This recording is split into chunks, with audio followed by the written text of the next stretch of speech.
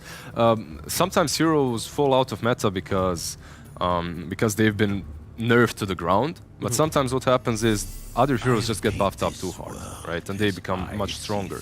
However, if you eliminate those heroes from the pool by banning them, then suddenly PL again is an option. So you could go back. Guess who just became an option? There you go. There he is. It's what it is. It's how we have this cycle of drafting. The weird thing is, very often it happens the teams forget about some hero, right? And they stop picking him just because there are heroes that are stronger. Doesn't mean that one is weak. It just means that he is not really up there with everyone else. Pro players are very susceptible to trends. Whenever they see something becoming good, they're like, oh yeah, that's good. And then whenever no one brings it up for a while, everyone just forgets about it until one team is like, what if we give this hero a shot in this kind of strategy? And everyone's like, oh my god, why didn't I think of that? We just go in cycles constantly. But as he said, Shivas is extremely popular right now. You're going to have armor from the living armor, from the Treant, and Doom is possibly the hero to get Shivas the fastest out of all offlaners, just because of that built-in. Would you prefer Doom Radiance or Doom Shivas this game? I would still prefer Shivas because of the armor, right? Yeah. The Radiance is also amazing, but I would still prefer Shivas on him. Do you think it's Mitch going to be playing Doom 3, or do you think it's going to be a mid-Doom? I'm not completely sure. They could still put Doom mid. Yeah, because they don't know the matchup quite yet. Yeah, they could do that. Arc Warden could be mid as well. Right, yeah. Like, Beastmaster is also one of those heroes that can deal with Arc Warden because of all the beasts that he brings to the table. You will never pretty much get slowed or damaged by Flux, and you can kill the spirits with boars. So far, Extremum they're drafting versus Arc Warden well again, but it's not that hard when you see the hero. It's like that early at least. Which approach do you want to take that counters Arc Warden? That's what they're doing. Which I'm actually surprised that Tempo banned out Storm, because I don't think Storm would have been a very fun hero to play this game whenever you're against a Doom and an Overgrowth. Yeah, but you don't really have catch. You have Doom, you yeah, have Overgrowth, but you that. don't have catch. Yeah. That's the... Now, as of right now, so once again, Tempo is trying to get deep into the game, correct? Yep. Do they have the tools to get deep? Yeah. They got your boy, Bat Rider. The Bat Rider on one Here side, for the sticky stuff. He's gonna go deep on one side, but Tempo, they have the Treant with the armor healing up the towers, plus the magnetic field. This game can go really long, it can be very delayed, but again, I really like what Extremum have got on their side. Like, their draft is very solid. You have everything you need. You have the push power, you have the instant initiation with the Rubik or the Bat Rider, you have your late game potential carry in that PL that can outscale the Arc Warden. Tempo have to pick a hero who can deal with Bat Rider, because none of these 4 heroes can do anything against Bat Rider in the lane. This is going to be like a miserable lane for whoever Bat goes up against, so... someone with a blink, I would say, would be the best way, or a dispel. I don't think you can really, usually the dispel heroes are illusion heroes, like Nagasine, but there's no way you're going to pick that when you have an Arc Warden on your team. Yeah. So, I don't know. You can't be greedy. You can't be greedy at all on that mid lane. Well, Bat Rider has been nerfed a bit, right? So it will be a little bit easier for the mid laner, whoever it is, but... Still, though, they're in this spot. Like, why I love Bat Rider being your last pick so goddamn much, because suddenly you're not only thinking about the last pick that suits your game plan and that's good for your draft, you're really, really focused on having a good lane versus Batrider too. Yeah. Because he eliminates so many options for you. And they go with the co-op, like you called before. I think, yeah, last pick Batrider may be like one of the trickiest heroes, because usually by the time you're at the end of your draft, you're starting to think about like mid to late game, like how am I going to get these synergies online? And then Batrider's like, don't forget about the laning phase, because I'm here now, so you need to make sure you have some solution against me, otherwise you're not even going to make it to mid to late game. So they go with the Queen of Pain, a hero with a blink, so she is going to have to go in whatever lane Batrider's in, and Extremum's just going to, I don't know, probably pinball lanes quite a bit, I would guess. But at the same time, they have, again, a superior draft, really, no matter how the laning phase goes. It's just up to Tempo to, again, bring the game past like 50 minutes. Well, the odds on EGB.com are going to be in favor of Extremum, who is also favored in this series right now, being up by 1. And it seems like we're in a similar situation that we were in that first game, as you've already mentioned, Tsunami. But they had even more time on the side of Extremum to make that situation all the more favored to them. Have they managed to do it after that first phase? Yeah, I definitely think so. I think they did it. This draft, however, reminds me of Tempo's draft versus Bait, which they have won with. It also had 0 stuns. So I was going to say, okay, usually it's good to have stuns. This time around, they don't have any as well. Perhaps Infernal Blade with that mini. Sure. But that's pretty much it. So maybe they pull out some magic, but man, this is an uphill battle for them once again. Okay. Yeah, yet again, I said I had no love last game. I'm getting some love from Extremum, because they are so far handling Arc Warden the way that I was hoping they would. That's all I needed to say. All right. Well, we saw an even more premature first phase Arc Warden than the early onset male pattern baldness that absolutely plagues Twitch streamers. Let's see if Tempo is going to completely mauled out of this one as we throw it over to our casters. Welcome to the pleb zone. We're not on Mount Olympus, BSJ. We're dirty, filthy casters. Gross. We use our voice. Am I balding? Did I miss something? No, dude, you got a beautiful head of hair, Okay. dog. I guess maybe he was referring to you then with the Twitch streamer. I thought you were on Facebook though. Not anymore. Dark days indeed. Dark Sorry, days indeed. Zuck. I got what I wanted. Let's move on and go to this game. Ladies and gentlemen, welcome to a Batrider game. In this game, we have top hated heroes right now, Doom and Venomancer, Toxic Man, and Satan himself. What are you thinking? You know, I don't really know what to think about this game. Last game, the Arc Warden got abused by getting second rounded, and this game, it's first rounded. And the way to counter this hero is play up in his face. He can't really protect himself. This time they have a little bit of peel from the Triumph Protector, where he can lock everyone in place so he can disengage, but PL naturally scales very well against Arc Warden, carry hero that has a natural gap closing mechanic. Batrider, other than the Queen of Pain, is left unchecked at this entire draft. And this is going to be another game where if Extremum is allowed to play the map in all 3 lanes, as they were last game, I can't see it spelling any differently than the first one.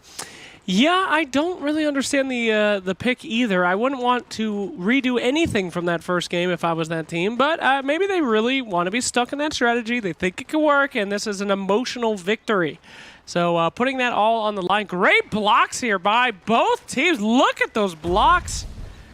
Brian, is that a big deal? Blocking is a very important mechanic to hone in. When I had to play mid for a team for like a week, they basically said, BSJ, we can't have you playing mid at all if you can't block.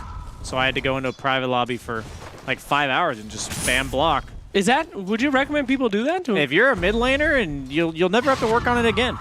That's the nice part about it. That's the thing about a lot of mechanics in Dota, whether it's laning or just like tread switching. You just have to practice it a lot, and then eventually you never have to think about it again because you just do it every game. Okay, well, perhaps that's why we have an Arc Warden in this game. Practicing it every game as a G. Exactly. He is only a silver tier Dota Plus Arc Warden. Usually when you see these niche heroes, these very, unique heroes, you see like the level 20 on Dota Plus. You see the guy that's been spamming it, and he's like, this is my time to shine. Yeah. Instead, only level 6 or 6 through 10 or so. So that's what, maybe 30 to 40 games. Yeah, but perhaps it's been working out for him. Or perhaps he's on a Smurf. I know you pros love that kind of stuff. I would never Smurf. You're disgusting. At any rate, looks like this mid matchup is going to be pretty even for now, but could ball out of control in either direction there. Both heroes pretty good at taking over. And Doom! I haven't seen Doom do anything in quite some time. We'll see if he does something in this game here. Yeah, he's usually in the first banned 2 heroes category. Yep. I've loved him as a mid. I think that's his actually best role. Really? But, when you give a first pick Doom in competitive, I'd say most likely just going to delegate him to the off lane. PL matches up decently because you obviously are single target disable from Doom, and PL is PL. But in this case, you do have Scorched Earth, and PL doesn't really threaten you in lane. So you should have a perfectly good lane despite the fact that you have the 5-position Venomancer who's going to be poking you down. The Devour regen will be very nice against that. Doom always cracks me up because you have so many characters in Dota that are so irrelevant. For example, Lion. Lion is a guy that went to hell and came back. And back to hell and back. That's right. That was his big old accomplishment. So you're the Ancient. You're picking 5 guys to protect you and your life. Will you pick literally Lucifer or a guy that went to hell and came back? Oh my god, Grimstroke's going straight to hell right now. That is the first blood. Great job. No T-Torch here today. Trying to pick up that Venomancer kill. They will take the Veno as revenge. Doom taking some slices and dices. That Harpy creep, man. Look at that. 2 kitty cats running away together. That's actually PL's girlfriend right there. That courier. And she is beautiful. Great personality. Great eyes. Oh, watch out there! Is that dagger? Yes, he'll have to TP back. Scary stuff. I'm still trying to process how that courier is his girlfriend. They're cats. Is PL a furry or? No, he's a cat. Like, PL's a cat. You go home and pet your dog and say, you damn furry, get out of my house. It's a freaking dog. A furry is a human pretending to be an animal. That's Are you telling me, like, in Dota lore, PL is a cat? He's a cat. He's like a Khajiit. He's a cat man. He's a beast man. No, he's not. What do you think he is? He's a literal cat. What do you think PL is? I've never thought about this thoroughly, but I never once thought of him as a cat. What are you talking about, dude? He's a freaking... Are you out of your mind? Apparently, I've only played this hero like 200 times. I guess I need to play him another 200 to really understand the lore. It's not lore, it's his character design. He's literally a cat.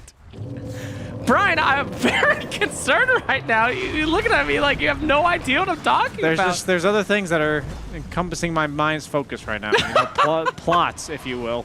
Okay, sure. My goodness.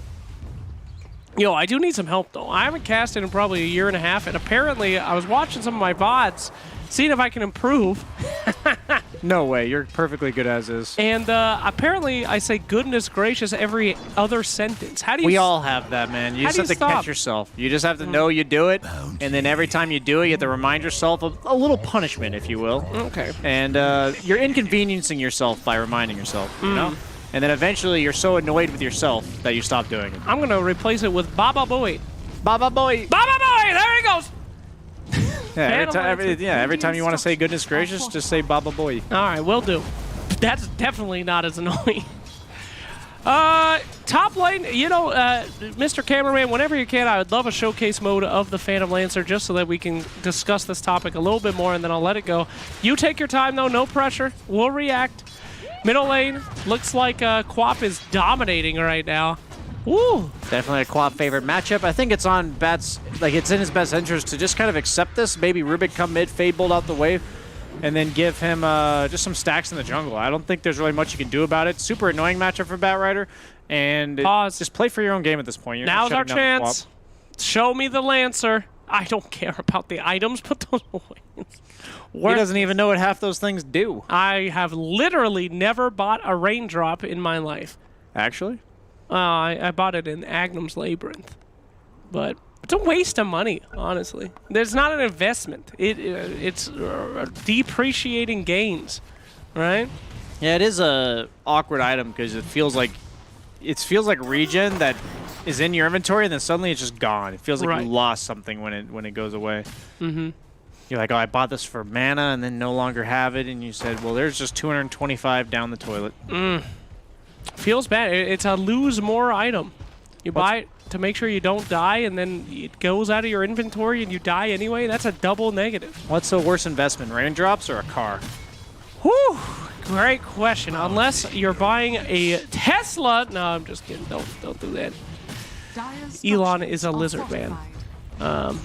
Cars don't depreciate that much. I mean, They lose like 30% of their value when you drive it off the lot. yeah, assuming you're gonna sell it. You drive that shit into the ground. For like 10 years of my life, I bought cars off Craigslist for $2,000 and then drove them until they literally exploded. Each one would last like more than a couple years. That's how you do it. As long as you don't give a shit about what you look like driving a Subaru Legacy to go pick up your date, it doesn't matter. Bye-bye! What? Oh my god! You miss What is every this quap. display? You miss every quap ulti you don't throw there, Slacks. Just missed that one for sure. I thought she was favored in that matchup. Baba Booey. Yeah, he was level 7 and the Batrider's level 5, but right when he blinked in, the Batrider got 6 off of a creep dying, so he was not ready for that lasso. He was thinking he was going to be able to just get away with a free kill. Similar, I can relate to that scenario, but then it backfired, so you got to be very careful about when you go for those kills. You know what I mean, Slacks? I don't at all. Okay. If I go for a kill, I finish it.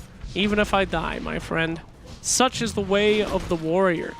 If I'm going down, you're going down with me? And If I'm going down, that's it. I'm going down. okay. Learned that one from Bruce Lee. Wise man. As we see the game progressing, looks like Doom has pulled ahead in the top net worth, but don't let that fool you. It's probably just Devour. Not a big deal. This Venomancer's life, however, is a big deal. He is not having that TP scroll off cooldown. He will die. No one's there to deny him. A sad death for Veno.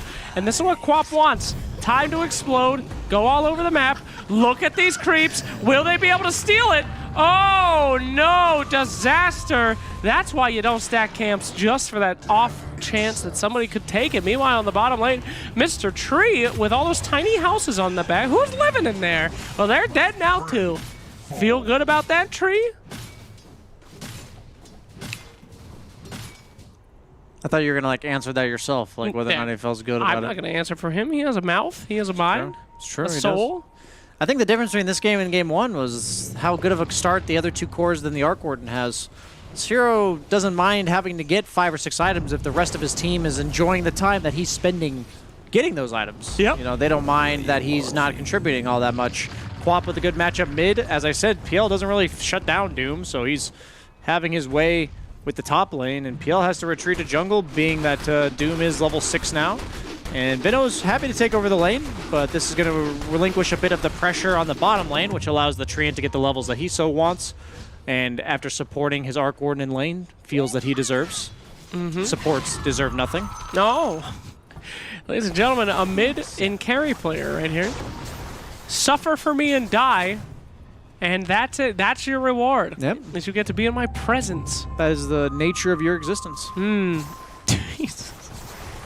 What an elitist we have here today.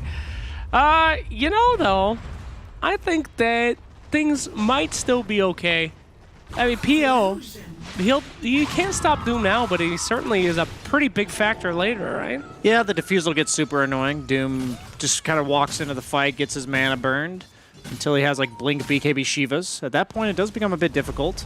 But Beastmaster also having a pretty good game for himself. Another snowbally, momentum-based hero. They are looking to dive with the Vision of the Hawk, but LeBron putting on his juke shoes. God. And he is not going to slam dunk it this time. They burned down the whole Amazon to find that Treant Protector. That was disturbing. Here comes a full rotation. Let's get him, boys. Nice. Oh, Grubik trying to save the day there. Great job. The stolen burst there, getting him away, and wow. Yikes. Even kill, that is not good. You don't rotate 4 guys, not kill anyone, and one of you dies. I'd pause too. Meanwhile, PL's pushing mid too. Oh, jeez, he just paused to slap that kid in the face. I guarantee they're going to unpause in like 2 seconds because there's no reason they paused. Yeah.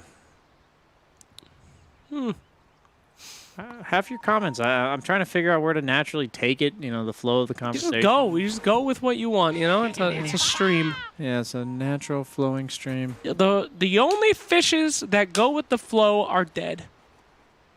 The salmon jump. You know, the other fishes go with the flow, and you're a corpse. All right, make your own path in this world. Show me that goddamn cat. I want to see Phantom Lancer so we could talk about this and get this done with. But they want to show us the items yet again. Production in my ear screaming, please talk about the items. We have a Helm of the Dominator on the Beastmaster. Standard stuff. That's your biggest one yet. Midas already on that Arc Warden. A very different game from the Arc Warden from last time. And the drums. An item I have never bought. How many charges does a drum have? Who cares? Slacks. Depreciating value. Every time you use it, it's a worse item.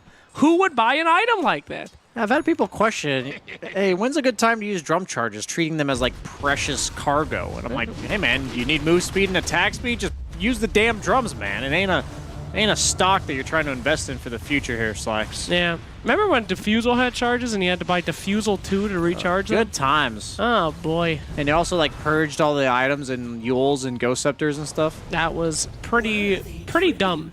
Yep, every hero just bought a Diffusal. Yep. Get Yules? No. Sorry, you've wasted your money. What a trumped item. Is there any item right now that's broken that needs a nerfing? Drums, Halberd. All these items are super annoying to play against. Yule Scepter's still a pretty damn good item. Yep. Wouldn't be surprised if any of those get nerfed. We've actually been seeing a pretty good amount of Veils lately, but I'm happy to see that item, so let's not nerf that. PL potentially getting ganked in the mid lane as he is getting smoked up, wrapped up on by the Mitch Doom, who is ink swelled up with the scream from the Queen of Pain. Didn't even have to expend the Doom.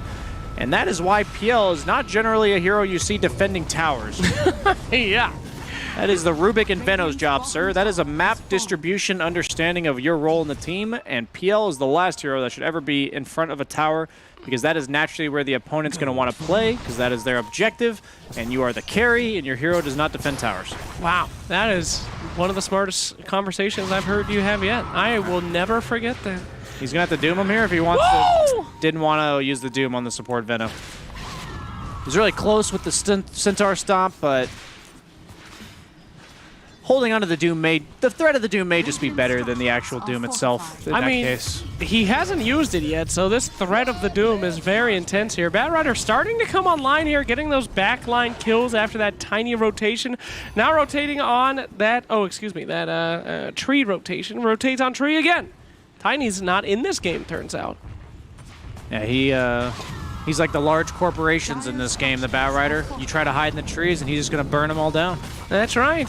He's the BP of Dota 2 heroes.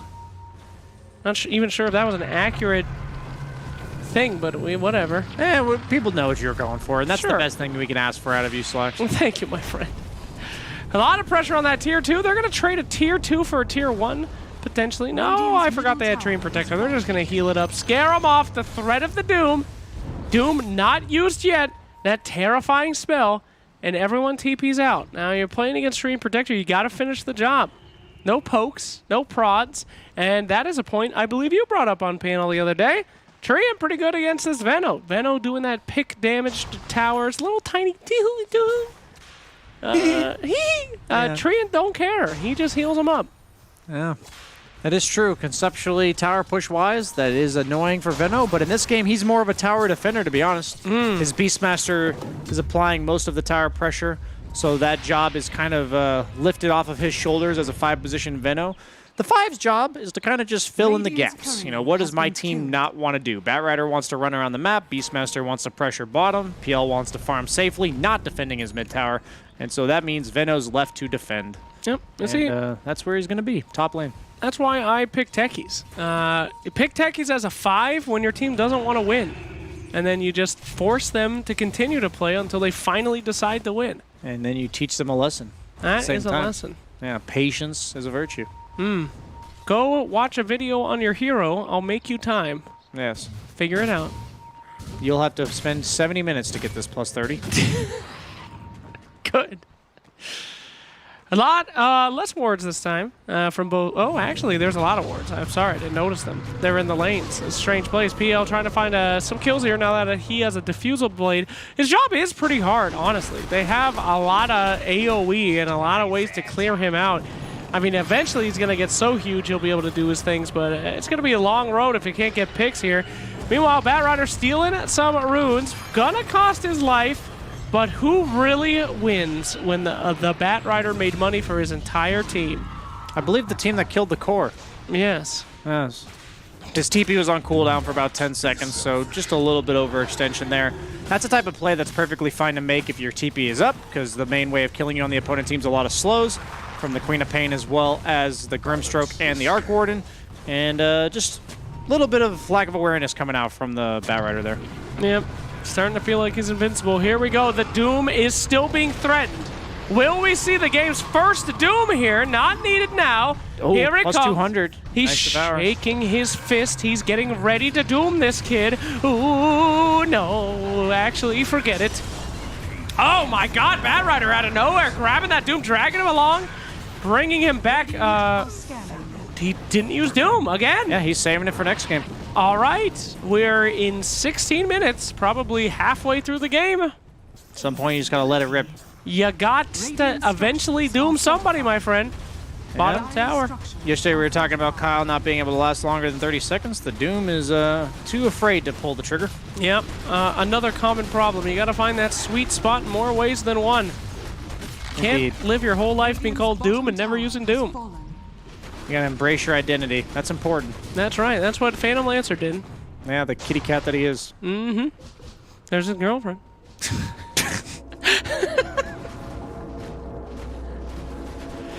Able to take a shrine at 16 minutes. That's going to be a debilitating mental problem right there. That's not good. Yeah, that's the strength of the Beastmaster against the tree. Beastmaster's very good at all-inning towers with all of his summons and attack speed aura for his team. Tree usually can't sustain his towers to protect them if they ever win a team fight, so right there showing the power of that pick. And now the PL is going to have all the space in the world, and that net worth is going to keep going in his favor over time. Blink on the Doom is nice and all, but you're against a Venomancer. So you are going to be constantly walking through Beastmaster summons, Venomancer wards. Very difficult until he gets a smoke or a Shadow Blade going, because as long as they can see you, a lot of stuff's going to cancel that Blink Dagger. Yeah, this is not a Blink Dagger game. You kind of have to go one, but because if you go BKB, you get lassoed. You get. I mean, can't you get a poor man's Blink Dagger, a Force Staff, or something? I mean, that seems awkward. It is awkward. The good old drums Force Staff Doom. Watch out, Arc Warden. The Batrider on the hunt yet again. Nice lasso, grabbing that Arc. He puts down the bubble. Will he be able? The slows are unbelievable for BSJ.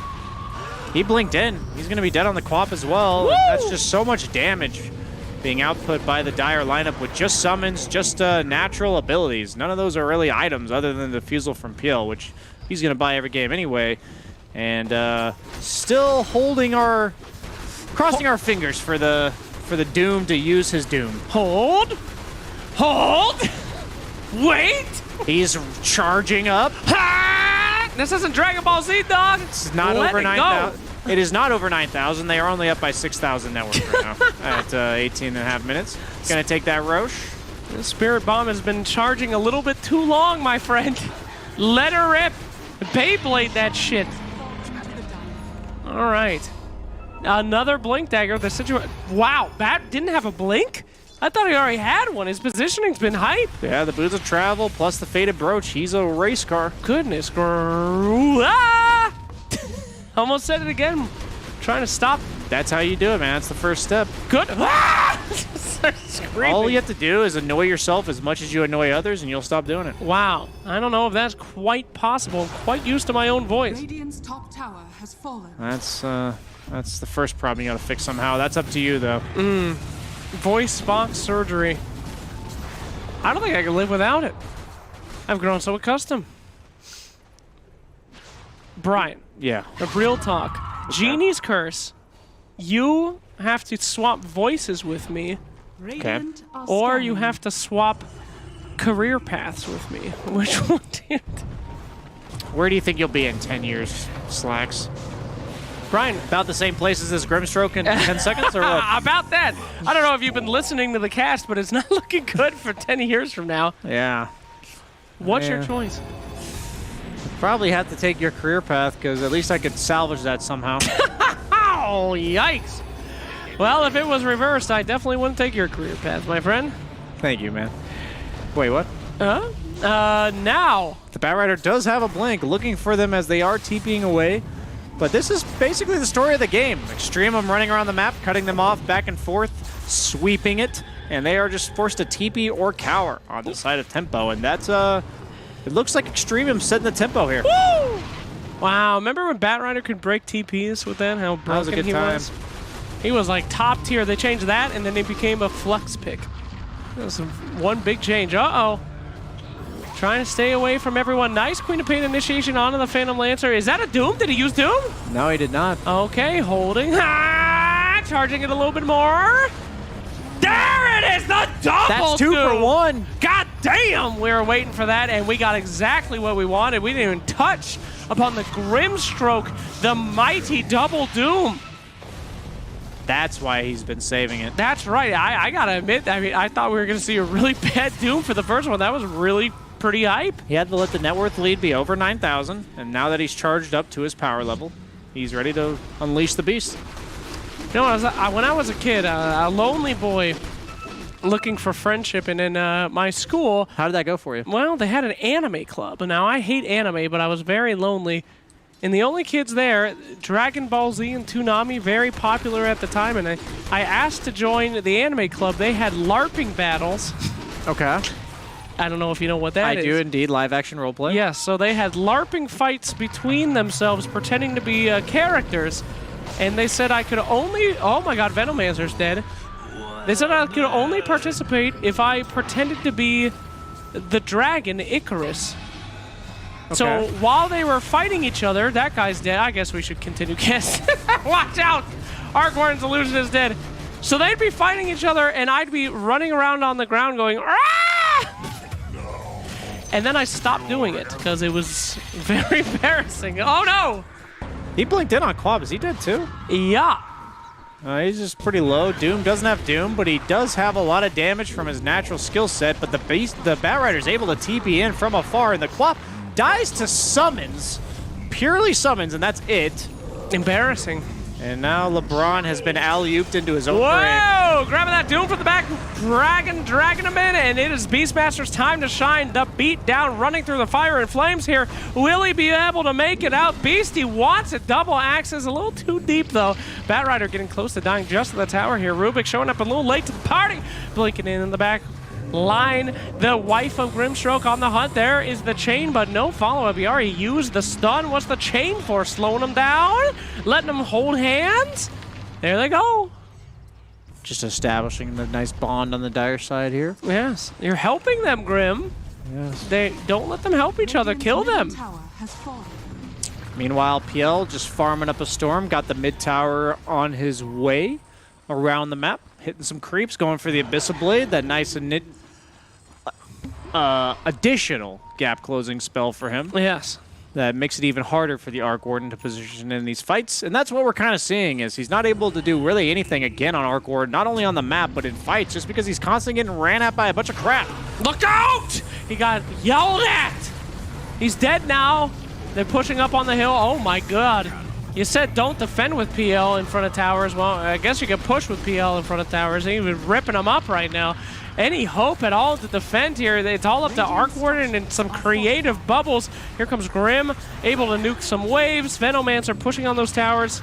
Making some... Oh, burnt down! Took a bullet for the team there. Very violent end to that Wild Wing Ripper. As they push in, making some illusions for this tower push. I mean, I just don't know how they defend. They put down the bubble. They hit the tower. Yeah, they just hit the... They do the living armor plus the Arc Warden bubble, and PL doesn't feel comfortable going that deep in the base, and they just don't have enough immediate damage to go high ground here. There's another great game of prolonging Dota from Tempo, really going against their name. I think they were just playing the long con, a little bit of hustling going on with their Tempo name, because they are straight up allowing the enemy team to do whatever the hell they want. Well, you can have a slow tempo. It doesn't always have to be fast. True. Much like a metronome. Yes. Tick, tock. That's the speed of which they're farming. Smoke attempt here. This is a very dangerous maneuver. Should it go wrong. A nice vision there. They're going to be able to spot out their main target, PO. Insta-go on, Insta-doom, linked up. Venomancer walking right by, but they're going to be able to blow up that Doom. He was exactly who they were looking for. Finish up that Venomancer. Looks like Beastmaster's going to fight to the very end. I mean, God, he's a tanky boy. His summons are in. The Necro unit is tearing it up. Doom getting killed by a Bull Bruiser, a lesser demon, something that is summoned from the Book of the Dead. The Lord of Hell falling to such... It's a disgrace to the Court of Verstool. What? Look out! Oh, he comes out! Oh, Mr. Tree, you've revealed too much. The happy little tree is about to be a sad big bush. The rainforest. Too real. Too real. It's like Australia back in January. Not too soon. Good. Oh boy, they're pushing down these lanes. Level 19 on this Beastmaster. That was the most Chad fight I've ever seen. He just literally just stood there. Yeah. Everyone dying around him, he just stood and watched. That was with them getting the Doom on the PL at the very start of the fight. He didn't do anything in that fight. I mean, PO, yeah, was legitimately blinked upon doomed, and they still pretty much won that. That's not great. Yeah, one may say that the PL set that fight up. Even though he did not actually do anything, he did die and allow his team to kill the rest of the team. That's a patented BSJ play right there. BSJ fans in the chat, you've seen that about 10,000 times? Yeah, at least several times a day. #1 net worth and the first one to die. I mean, legitimately, though, as a personality or streamer, I do believe that that heavily functions as it becomes part of your... You know you're going on first, and you know they're not going to stop going till you're dead. Yeah. And it kind of makes it into your play style. It does. Yeah. You have to embrace it somehow. Usually I pick heroes like Spectre now, because those heroes do damage while they're dying. Exactly. Same with me. Omni Knight, Techies, you know, Sand King, please dive my towers. Double damage, able to be picked up, and Bottle we're gets gonna passed over. Oh, hey, take a sip, my liege. Put your lips to my bottle. Thank you. Guess which disgusting noise came from who? You won't believe it. This is now an ASMR. What the hell is this move? I've never seen this in my entirety of Dota casting and paneling. There are literally just 5 dudes standing unsmoked in trees. This is the Flying V. The Mighty Ducks, no one was trying to kill them. Yeah. They would not have survived. Oh! Look at this move! The double doom is perfect! Oh, I flame and I get my foot in my mouth. That was gorgeous. Everyone just waiting there like the starting line of a race. That was so crazy, it just might work. Goodness. And it did work. Well, they're never going to be able to do that again. Oh my God, fat, stinky boy is dead. Dead courier. Here comes Beastmaster doing Is that the real Arc Warden? What? Did they just ult for the summons? He walked out of the bubble. Oh, he's alive. Oh, wow. And he's not alive. That's a level 20 Beastmaster. 620 gold. That I can't explain what I just saw. He just tried to solo that guy when he saw 5 people there next to him. BSJ... I would call that an aggressive play. Very aggressive. Here we go. Venomancer slowly dying to Quap. Literally nothing he can do. He does turn around and face her, though. Look her in the eyes before he dies, which I can respect. Centaur trying to help out PL there. Literally Gaben cheating. And they are going to be able to grab the Quap because she got stunned by that Centaur. That's what you get for not learning how to micro. Never let there be more than 3, right? Yeah, still had double damage bottled up, so this Roche should go pretty fast. Also has the Orb of Destruction. Ooh. I remember when Illusions used to instantly die to Roche. PL was one of the worst Roshing heroes in all of Dota. And now look at where he's come. So far from about the opposite of your career trajectory path. Oh, that's very nice, Brian. Yeah. Let me know the next time you're on a pro team. Will do. Don't be keeping up at night waiting for me to give you that call, all right? Double damage still on that PL. Going to be running out anytime soon. And they'll go into that very dangerous jungle. I'd be pretty scared. Your entire team has been wiped in this place for quite some time. But they're going to go ahead and take the enemy V yet again. Will they employ the flying V once again on the side of Tempo? I'd be terrified. I've never seen any move like that before. Batrider going to be taken out here. BKB and Cheese. Huh. Just chose not to use either of them. Well, he's saving it. I guess he didn't have a lot of allies next to him, right? You got to let it marinate, the cheese. Yes. You know, Become fondue. I wrote a letter to Ice Frog, an email. And I said if you kept the cheese until the next Roche that dropped cheese, it should become blue cheese. Okay. And that restores health and mana. Cheese does do that. Yes. That's what Ice Frog said in his reply email. And he has not replied since. So I still like the idea of blue cheese. I don't know what it would do, but apparently not that. It could effectively be blue cheese, but it would just do the exact same thing as normal cheese. Cool. Yeah. Cosmetics. Look, Ma, I'm Valorant. Will you pay $900 for blue cheese? Here comes a Blink! Gonna go ahead and Link. Not gonna get the links that they're after. Beastmaster making sure that he wasn't close enough, and the counter initiation will begin. Doom gonna be instantly melted after Doom is cast, and he's buybacks. He's getting ready to TP. Daddy ain't done. Here comes the naughty stick. Ruler out. Here I am. And there goes Arc Warden, dead as well. Maybe, you know, I don't gotta go in there. Just kidding, guys. Back to my base. Please don't push. Arc Warden does have buyback. Would be surprised if he didn't use it. There it is. He's already down by 8,000 net worth to the PL, though, so not a matchup that exactly gets better for him, and the net worth is not going to help that scenario. Bad times here. As we see PL get stronger and stronger, the pressure increases. And with those buybacks down, the situation grows indeed dire for dire. Dire for Radiant? Huh? Oh, is that? Who was that? Yeah. Smart. Thank you. Remember when it used to be a Sentinel? Yeah. What do you prefer? Radiant. Yeah, me too. I don't like to talk too much about Dota 1 stuff. Lothar. If you're a guy in the games that repeatedly says, oh, pass me the Lothar, get over it, dude. It's been a decade, all right? Shadowblade. Is that you, BSJ? I honestly say Lothar sometimes. Why? It's just shorter than Shadowblade. I guess that's true.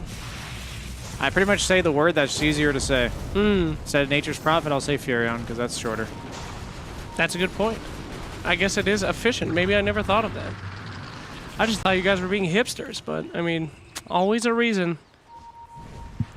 Yeah, sometimes I like to think I don't think about everything, but sadly I think about too much too often. You know what I'm saying? Slacks, I do about the opposite of you. Wow. Put that on your tombstone. Sometimes I like to think I don't think about everything, but I think.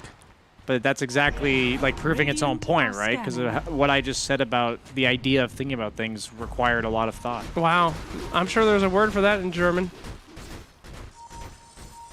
I don't know it. I was waiting for you to follow that one up. Das Thanken.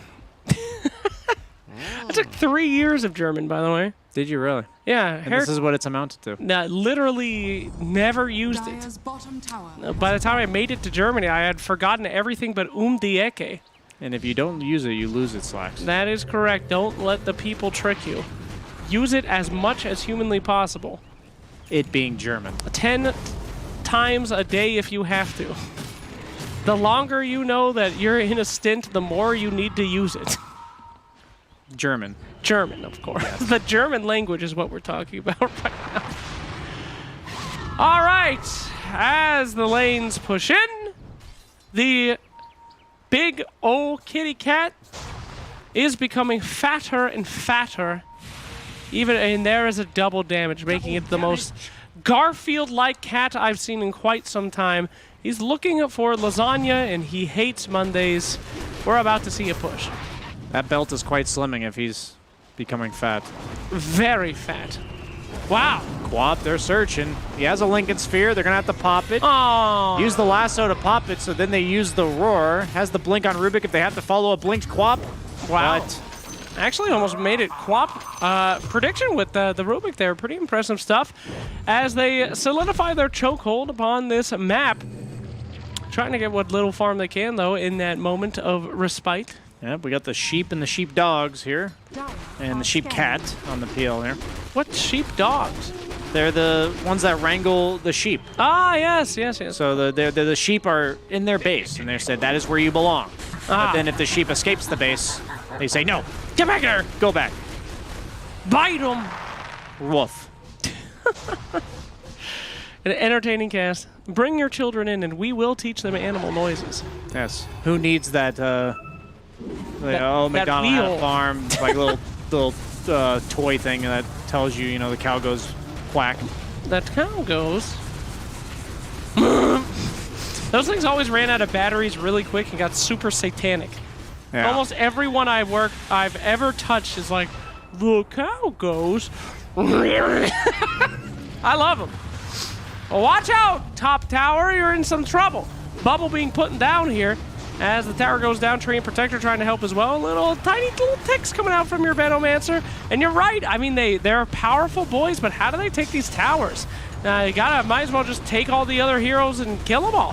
Grimstroke grabbed up, a nice roar going out on the Doom. Doom not going to be able to cast too much. He has to pop that BKB and run back. PL looking to finish that job. BKB on that Doom. Look out, PL! Watch out, they're coming. And BKB as well. PL now committing fully to this fight, picking them off. They will go to that tower. Baba Booey looking like it ain't gonna get saved today. Quap as well, beat to death, speared like so many fish within Phantom Lancer's old fishing village. And we will watch this Rax most likely fall. That's a lot of Veno words. That's a lot of them. Little babies. Last little bit of lore here. Artifact 2 and... oh my god, he just killed that guy. What game? Artifact 2 and Underlords. Venomancer refers to his wards as his daughters, opening up some pretty interesting lore. In fact, the tiny little Veno Courier is referred to as his nephew. So he apparently had a family left behind, and his nephew turned into a Venomancer, which just makes no goddamn sense. Are you telling me that anyone that falls asleep in the Akriti jungles becomes a Venomancer? Because there'd probably be a lot of Venomancers. But no, just his tiny little nephew became one. What were the name of those games again? The games that you said? We don't want people to disconnect from the stream. So let's just say other IPs. Okay. Wop has managed to sneak out onto the map, gets some tier 4 items up past the 37-minute mark. Ninja Gear. Ninja Gear! Will help him potentially farm some more as he smokes, as he is able to smoke out of the base. Looks like he's giving it to someone else, though. Maybe the Doom for the initiation? Maybe... who's he going to give it to? I mean, you should give it to Arc Warden. I mean, Arc Warden has already been smoking. He's been picked Arc Warden twice. Here we go. Smoked up. They're looking for something. They're going to find the Doom. Grab that Doom. Drag him out. BKB. Doom in trouble. Here comes Quappy, though, trying to do... She screams, no! As he dies. The leader of hell himself, the tree is gone as well. Christmas is canceled. They're moving in for Grimstroke. Bob Ross taken down. Happy little trees. Bob Ross do nothing. Everyone dies. Quap watches from the trees. The lone survivor. She'll tell the story of what happened here today. No one will listen. Actually, no survivors here today. They're going to hunt her down as well. You don't need stories. When you got the internet, we can write our own tales. Kill her. I prefer to be more subtle about my declaration. Are we going back to the first cast now? Jeez. Honestly, man, this game's kind of just a redo of the first game. I mean, it literally is. They picked Arc Warden twice, and they lost both games with it due to the same exact problems. A little rough. Arc Warden initially came into the meta because he was really good against Terrorblade, and that's about where he belongs. Pushing on this tower, Mr. PL, almost 25, which is a huge level for PL. Big power spike there. So the situation grows even more troublesome. This Beastmaster standing in the back using his little summons and illusions to push. He's going to scream at Doom, a nice double link, but will they be able to capitalize on this? Will the double Doom be able to come out? BKB being popped. Oh, he raised his hands, but he didn't make it. And the devil goes down at midnight. Look at him being grabbed. He will be saved by that Inkswell, but can't say there for the rest of his team. Slaughtered. Absolutely slaughtered. PL looks pretty broken in these type of games. They have absolutely no way to deal with this guy, as he is running rampant, dodging all of the AoE stuns that are on a cooldown or travel time, if you will.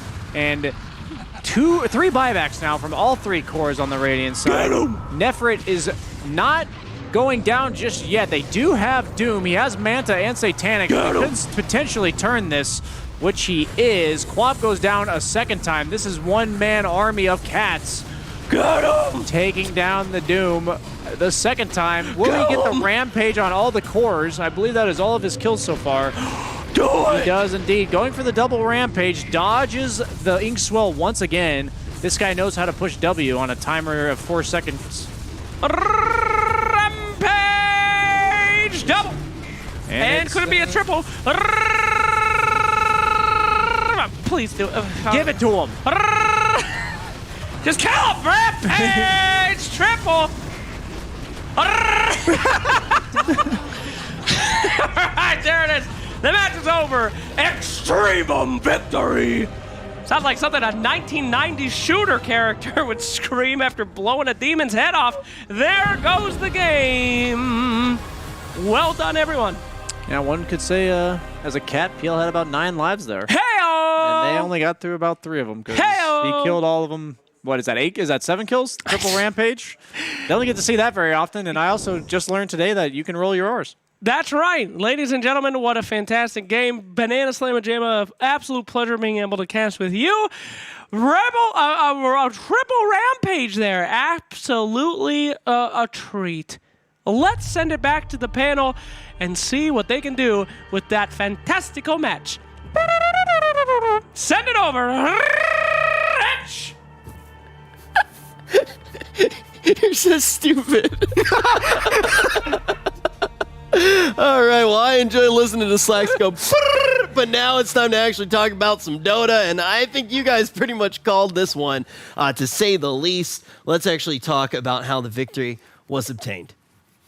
Yes, let's. It was the exact same situation as game 1. You drafted yourself into a corner, except this time even earlier than we expected. Yeah. It eventually came out that Phantom Lancer, being the melee carry that he is... Why'd you stop? It's the same thing again, dude. I was extending my monologue. I wanted to see more miming. Did you guys... That's what you guys coordinated? You had a how long was that game? It was like a 40-minute game or something, and you guys, the only thing that you guys could coordinate together is one of you was going to move your hands while the other one talked. This is very advanced. We stuff, didn't right? really talk about it. It was improv, pure improv. Slacks went the loudest, funny routes. You guys went for the physical comedy route. Yeah. Well, honestly, all of that seems a little bit more 5-headed, though, than first phasing an Arc Warden, as we can see here.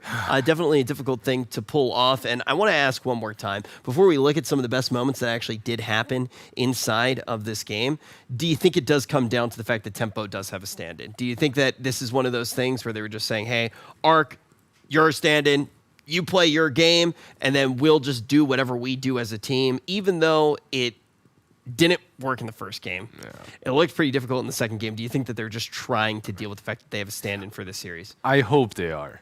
I hope they're doing that, because I hope that they don't think that this is the way to draft right now. Like, first phasing an Arc Warden was it ever a thing? Maybe when you could buy Rapier on a clone, maybe back then, but he wasn't even in captain's mode. I think even maybe like a Liquid Miracle game is the only example I can think of. Otherwise, no.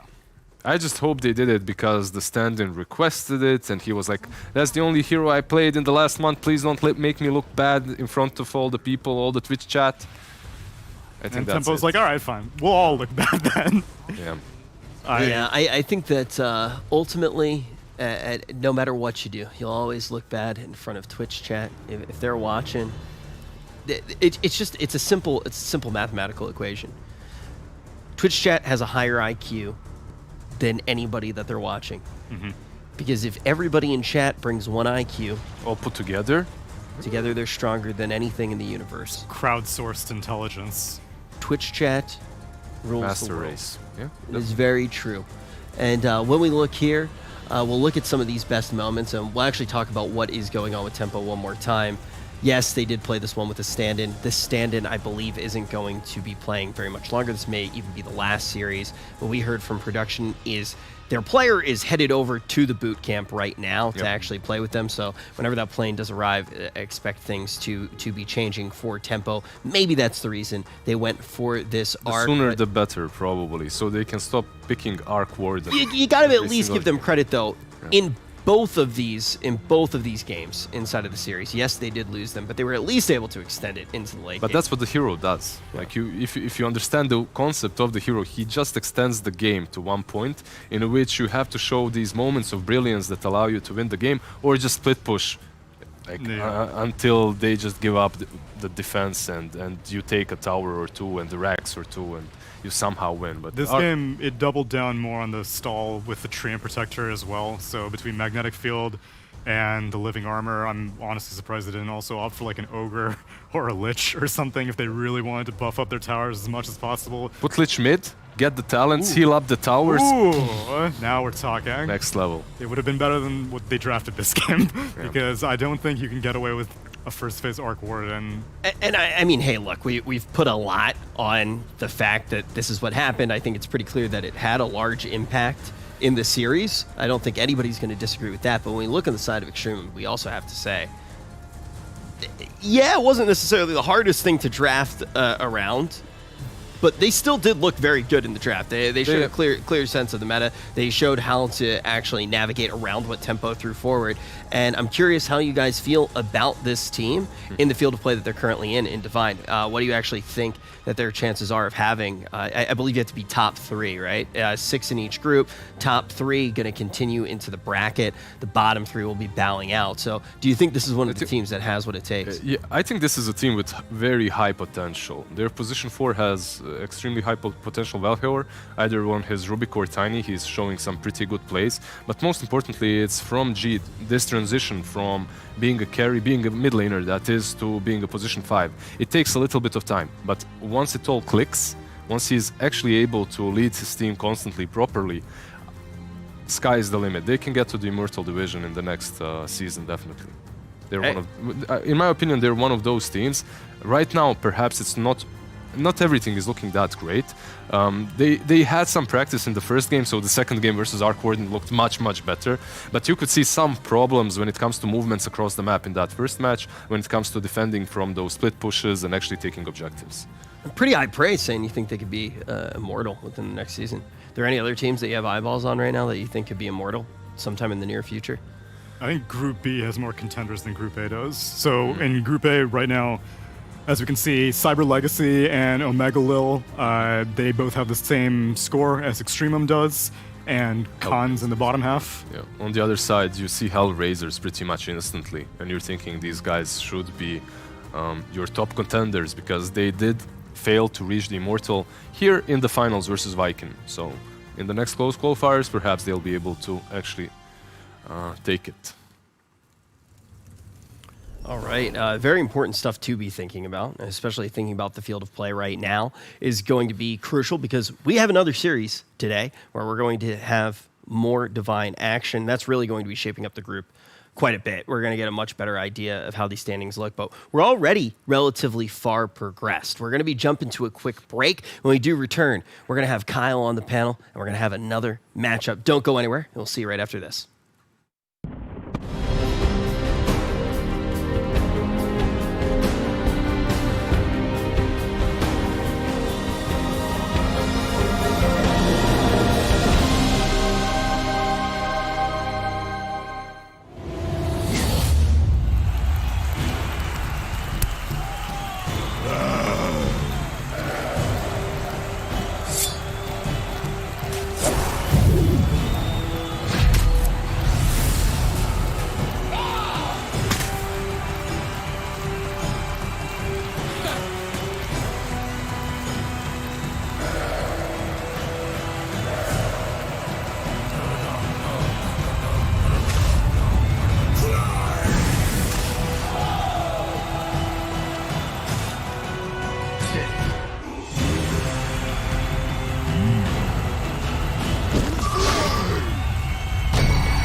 It's in the bag.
He's stuck there for a little bit. Oh, it's pretty... Oh, he dodges it again. He dodges both the arrow and the fissure. So... Well, at least he gets out of there. If he had been scouting arrow, hits him again! Darkness. That has gotta be the biggest fail I've seen.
your esports betting world. The only place to find the widest choice of popular games and matches to win real money. Choose your bet on a single event or express of several matches with dizzy odds. Serving the market for 7 years with over 800,000 users. Join now to get your bonus for the first deposit up to $600.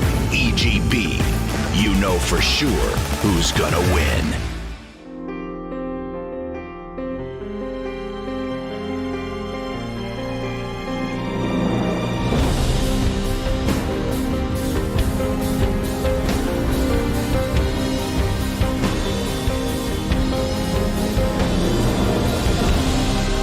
Omega League.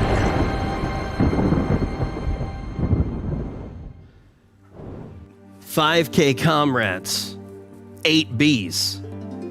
8 minus 5 equals 3. That's how many analysts we have for this next series. You just count yourself as an analyst? Now, to fully break down everything that's going to happen in this matchup, we have one of the greatest minds in Dota and Kyle. 5Comrades versus Bait. Yeah. Let's talk about Bait first, because I know you were very excited about this team, and you talked about the potential that they would have to actually make it through. It's not easy at all. I'm pretty sure if they lose this one, it would completely slip out of their head. Yeah, they're 0-1 right now, I believe, but you gotta get. Yeah, they're a little bit earlier in their schedule than a lot of the teams that we have seen. That is very true. So It is a statement thing, though. I think Dendy's been putting in a lot of work. We were first cast in their games like at the beginning of quarantine, right? And it's like 6 months ago. Jesus, wow, time flies. But they've made a lot of moves. They've gone through a lot of roster swaps. I'm pretty tight with some of the guys in the back end, and they have hopes. What? Nothing. I didn't smirk. So let's talk about their opposition in the 5Comrades. How do you feel about this team, Tsunami? I have a soft spot for some of the players. Exotic Deer for sure. I've tracked his competitive experience for quite a while when I was cutting my teeth as a caster, and so I've definitely enjoyed watching him play quite a bit. But they are also struggling to find their footing in this Divine League right now. So that's why I think that this will be a fairly competitive, as like the last series I was also hoping would be fairly competitive. Even though it's two teams that are not doing great, that still means that they're on similar footing, ideally. So I imagine that this will be a competitive series, but I think 5Comrades definitely have their work cut out for them if they're going to get a win. Definitely. Okay, so let's actually start. Oh, go ahead, we also Kyle. give a shout out to the offlaner for Bait. I forgot to bring this up, but he actually got arrested during demonstrations. in Belarus. Last Hero, that's right. Yeah. He was held for a couple of days at a detention center, but he's now obviously released and he's at home playing. But That was shout like, out.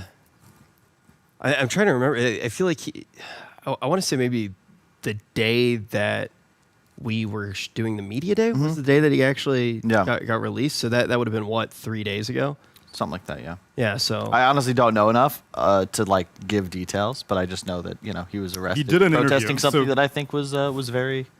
Go to his Twitter, and I think he did like a podcast interview in not English. I don't know if anyone's translated it yet, but he did talk about his experience in the situation. So yeah, props to him for. Yeah, I saw the tweets, but like I said, we were kind of running around doing media day stuff. We talked about it a little bit, but I didn't actually get to look at it either. So, like Tsunami said, you can definitely go check it out on his Twitter then and actually see what happened.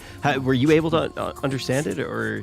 No, I mean for the most part, he seems like he's playing Dota right now. Yeah, so yeah. I mean, he has recovered fairly quickly, but it was not a very pretty picture whenever Bait was asking about his whereabouts and stuff like that. Yeah. That's just the current political climate for him. Yeah, pretty crazy stuff to actually see, but nothing crazy here in the draft thus far. You see a relatively standard open coming out, and now we're going to see the Disruptor on the side of Bait, Kyle. Yeah, solid choice. It's a hero they've utilized throughout numerous roster swaps. I'm really keying in on Exotic Deer on the side of 5Comrades. I feel like he's, we've talked about it a bit before you got here, Rich, during some qualifier stuff, but he was with Nisha on Kingwin for a couple of years before Nisha then got lifted to Team Secret, and Exotic Deer's kind of just been floundering a little bit. You could argue they were about the same in terms of their individual skill, at least what it appeared. And that's a very early Batrider. Wow. It's annoying to deal with as a tiny, but that's still very odd. They don't have to lane it together. Wow. I'm surprised that they're going for it so early. I guess they have the potential to flex it to support, but I thought that fell off after the sticky napalm nerf to turn rate. Or was it turn rate or spin movement rate? speed? Yeah, it's not called spin rate. Yes, it is. No, it's not. This is like your cleanse business. It's the rate at which a person spins. Oh, right. Spinning So that's why Juggernaut when he Axe. Axe is a better example. Yeah, Axe spins, spins, Jug spins. Other heroes spin, but they just don't have abilities that make them do so. Fair. Well, whatever thing makes them rotate on an axis. Yeah. Now, now here's the thing: mounted heroes, they have a turn rate because they're driving a vehicle of sorts that they are riding. Same for certain. I think Tinker has a wagon skin. What if Gyro had like tank controls, Resident Evil style? You had to turn around every single time you wanted to flat cannon something. Now that would be a real video game. I agree. Speaking of turning, let's turn our attention back to the draft as we continue to move forward here. Bait against 5Comrades. So the early Batrider, we were talking about it a little bit. Obviously against the Tiny, it was your main concern, but all in all, how do you feel about seeing the Batrider this early, Tsunami? I don't think you can flex it anymore. I think the hero got nerfed too much that you have to make it a core. Whether it's mid lane or off lane, that remains to be determined, but if you pick it this early, there's a lot of solutions. They ban out the Phantom Lancer, one of the heroes that can dispel off the sticky napalm in lane. Juggernaut's not that popular. Naga Siren's fairly popular, but I don't really think I've seen Bait play it too much, so I don't know, you have answers to it. Yeah, the trouble is you kind of need that advantageous laning phase, and if you pick it so early, it gives a lot of options to the enemy side to just not give you those matchups, and it also means you're going to target almost all your second phase bans just to protect your bat. That's why they're going to immediately take out the PL, probably expect them to remove perhaps, you don't have to get rid of Oracle, but probably LC will be gone as well. Yeah. Oh, but that's for like lasso purposes. Oh, okay, yeah. We can also lane against them really well. Yeah, I'm worried more about the lane. So I mean, they could pick a Darkseer against it. I don't know. Just seeing Batrider, I feel like everything now is about the Batrider, which maybe that was 5Comrades' intention. That's true. Yeah, I'm just thinking about like carry picks and. Dude, the team name. Do you remember there was like this one season of a UFC where it was 5-on-5 fighting? It's just what the name reminds me of. What is that face? Imagine non-digital sports.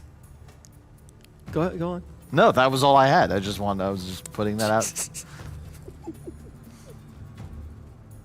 What? We have a second banning phase. We're still waiting for the ban. We've already examined the draft. Would you like a You have a real vendetta skills? against the second ban phase. I've heard you. It's just so. It's so long. Screaming backstage about schedules like the entire time.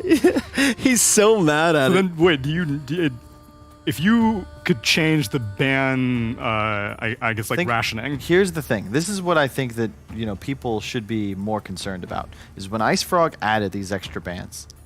Don't look at me like that. When Ice Frog added this extra ban, okay?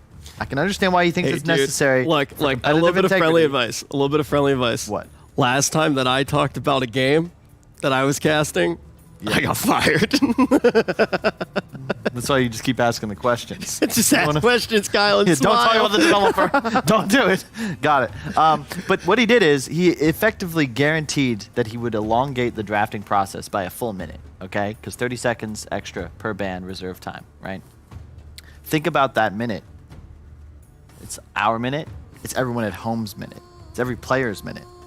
I don't know how many people are watching, but let's say it's 10,000. That's 10,000 minutes. Gone forever because Ice Frog added a ban. Every game. You see how quick he snapped into broadcaster? As a player, he didn't even consider the implications of extended ban phase. I would. That's why I would ban and pick so quickly. We never used reserve time. Yeah, it's a lot easier to just really quickly make decisions if you don't think about them.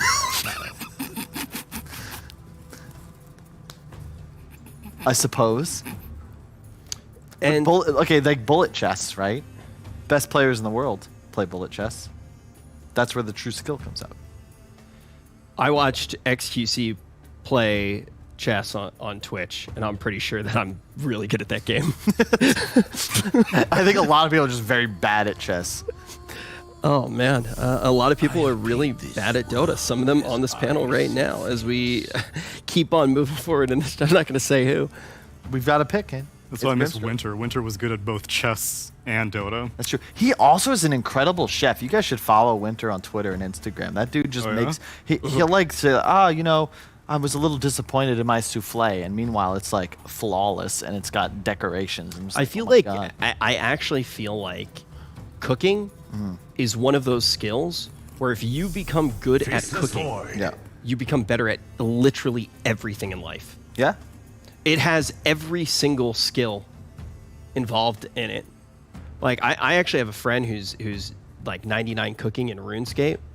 It makes like easily $1 million a year. And I'm pretty sure it's even because of like I think even RuneScape cooking affects your life that dramatically. I think cooking is probably the best skill that you can have in life.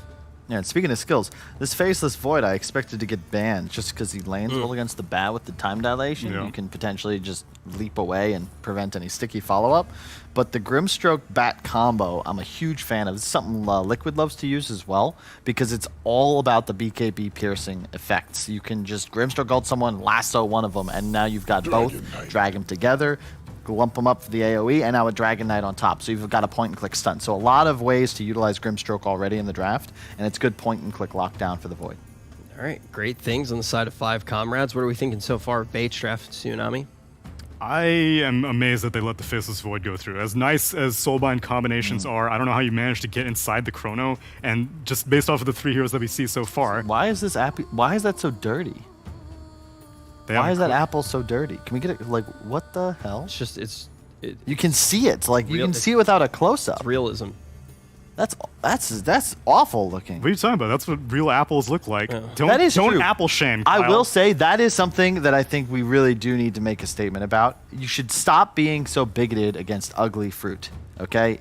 It doesn't, like, we have this fascination with fruit. It has to be perfect looking. That, honestly, would still be edible, assuming that weird stuff isn't mold. If it were an edible apple, anybody who's listening at home, please stop using Instagram filters on fruit when you take pictures of it, and please stop putting Kyle on my fucking panels. As we continue moving forward here in this draft, Faceless Void obviously going to be a huge thing to pay attention to. God damn it, Tsunami. I used to count on you, man. I used to count on you. The Faceless Void. Oh, yeah. Went through. Is there anything that Bait can grab to even further take advantage of those Chronos? At this point, I think you lean into the team fight because in the pickoff situations, you are going to lose with Soulbind Lasso, Soulbind DK Stun. Burst damage like this is useful, being able to just eliminate a target in the Chronosphere so that Void doesn't have to worry about it and can move on to someone else. And I think Lena's almost like 50-54 position and core these days, so I can't even confidently say which way Bait's gonna play. I think it's got to be core in this spot. I really just don't like. You could just put the tiny mid. I think that's a Dendy hero, but like they're both Dendy heroes. Could easily be Green as well. Their last pick for the offlane is what is. You know what else is a Dendy hero is AA, man. He's been loving AA, which would not be bad against DK, but I don't think you should pick it. No, definitely not. I think you could potentially go for like a Necro, something that just has that super high magical damage, but I just think you put that in the offlane. Like you last pick your offlaner. A tanky offlaner. Yeah, preferably Someone magic damage focused.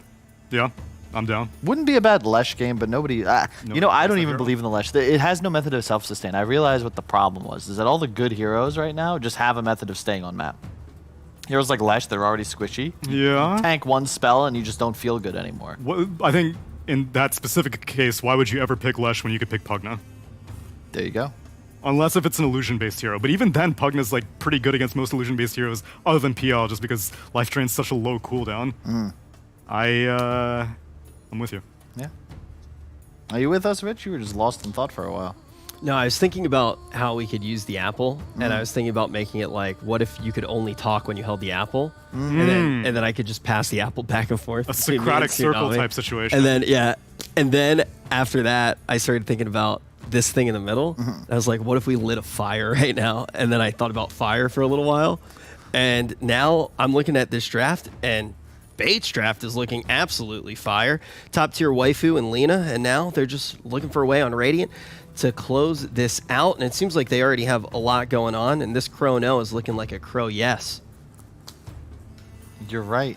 Everything you said. Love it. Love it. On point. All Bait are missing is that last little bit of sassafras. What? Sorry, I'm so bad at throwing. Oh my god, I was getting so tired listening to him. Thank god you gave me the apple. Anyway, Crow yes, on board with it. Did you just No. I'm confiscating the apple. All right, so actually, you know what? I like the Beastmaster Law. It gives them tempo. You want to have some sort of minor steroid for the Void, and it also allows you, it gives vision, and it pushes towers, so that Void doesn't have as much pressure to like make individual plays. He can just kind of chill, wait for good chronos, and advantageous team fights. My issue is he isn't that tanky. I don't really know whenever you start a team fight, like you're going to have to get very clean initiation, but if 5Comrades starts a team fight, I don't know who breaks it up. Whoa. CK. Is it's a very exotic hero. What the heck? Yeah, that's off the beaten path for sure. They have It's quite nice though because it owns Void and it owns Beastmaster, specifically in the laning phase, because you just reality rift the boars, kill them, and you just kind of own Beast the entire game. But if you get an ult off, you just explode them. Last time I saw CK, I was playing Underlords. Very surprised to see this. How do we actually feel all in all now with what happened with 5Comrades? Gotta work on your throws. I like the option. My concern is you're now super cooldown dependent. If you don't have DK form or CK ulti, you're screwed. Even with the 3-night synergy. I think if they had that 4th night for the increased damage reduction, it'd be a much better draft. I don't think Bait can push fast enough before 5Comrades gets tanky beyond killability, like, which is not that's a Kyleism. Yeah, can you explain killability? Yeah, the ability to be killed. EGB.com stats are in. They favor Bait. Had to do that really quick. Killability. Yeah, I would probably say I lean Bait just because I'm not a huge believer in CK, but I do think, especially with the buffs to Midas, if he gets to like Midas Manta Heart or something, they might just straight up win the game. Have you noticed that we start talking faster every single time that we get the apple for no reason at all? I have no idea why it's happening. I'm really stressed out, but I'm going to go with 5Comrades on this one. It seems like a better draft. Who do you think's going to take it? I'm not really sure, but I think Bait. We got a little bit more time for the casters. What happens when the apple's in the air? Can anyone talk? Everyone can. Twitch chat. Oh! Better throw quick. Chat can talk. No, I'm not ready to throw it yet, but Twitch chat can talk when the apple's in the air. Do you think you can throw it to Capitalist and he'll catch it properly? Of course he can. You spoiled my whole thing. Of course that's what I was going to do. Of course. Like, are you serious? Come on. I don't trust his hand-eye coordination. All right, well, it's time to toss over to the casters.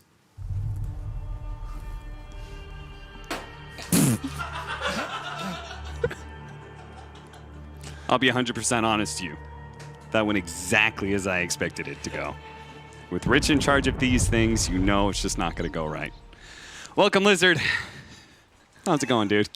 Yeah. Yeah, that's how I felt watching that panel too. Yeah.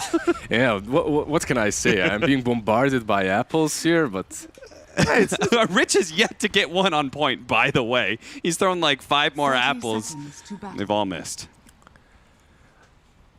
Hopefully, our 5Comrades won't be missing because, well, hearing from all of the people who have been working here in this lovely studio and have watched some of the Divine matches, to put it very, very nicely, they think 5Comrades sucks.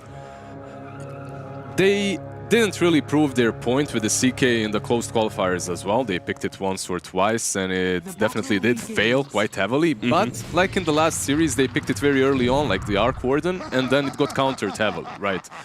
This time around, it is picked a little bit later, and because of that, it isn't really countered that hard. Now's the time to shine. Like in this game, they have to prove their point, because if the CK doesn't work here, I don't know when it will. So, you know, when I said everybody here. I actually was not including you in that list. I have not heard your thoughts on 5Comrades. What are some of their bright points about them as a team? Well, they do have Exotic Deer, and that's pretty much the only player that we as analysts are familiar with. The rest of them really have been playing in EU forever, but it's mostly pubs, and we don't talk about those. So Exotic Deer is their bright, shining star. He's playing that CK. He has a pretty good lane here together with Flash, who's, let's say, another one that's fairly famous when it comes to their team. You have a good combo. You have Inkswell. That double stun is pretty solid. Yeah, we'll see if they're able to at least get a good laning phase win in here, because they certainly need that, or they don't need the extra help in bottom lane, because that's a double damage reduction lane. Dragon Knight Rubik, that feels like a free win to me. Yeah, I was just about to mention it. Rubik Fade Bolt plus Breath of Fire from the Dragon Knight. That Void is going to have a miserable time. He should pray for those bashes. That's the only thing that salvages his lane over here. That's the only damage he can put out.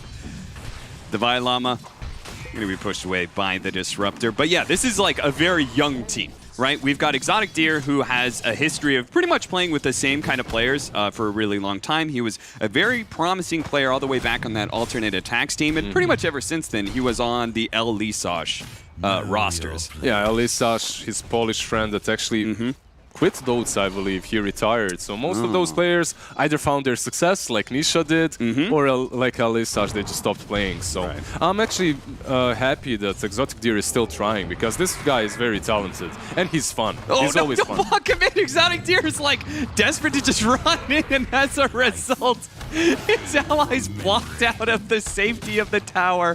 He could have lived, Deer.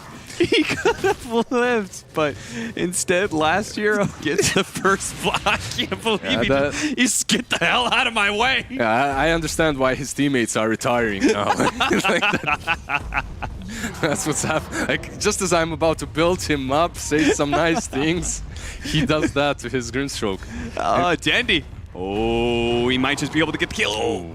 Damn, just a little bit more. He was something like 10, 20 HP. He should have a salve flying out to him as well, right? Yeah, I mean, the courier is still a ways away, so if Dandy catches him on that one, that is going to be the kill. Exotic Deer charging forward. He's going to be able to catch last hero.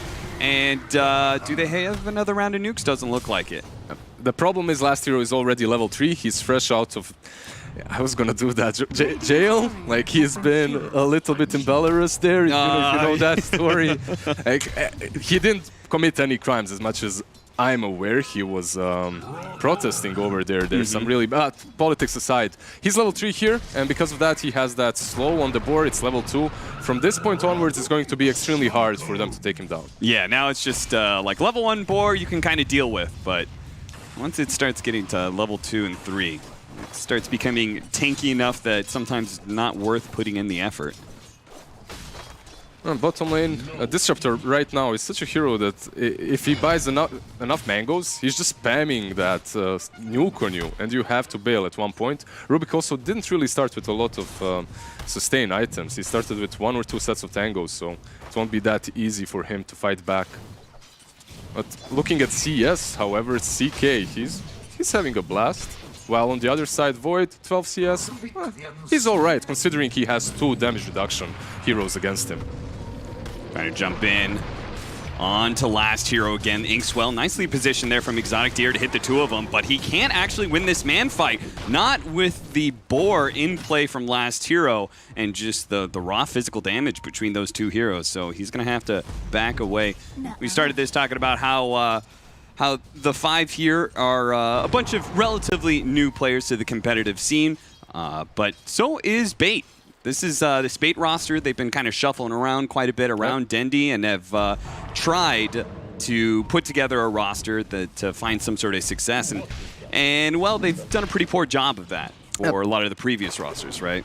Well, when it comes to this particular roster, they're doing much better than the previous one, which went like 0-22. At one point, you just couldn't watch them any longer. It hurt to watch them. But they've had some good games here in the Omega League close qualifiers.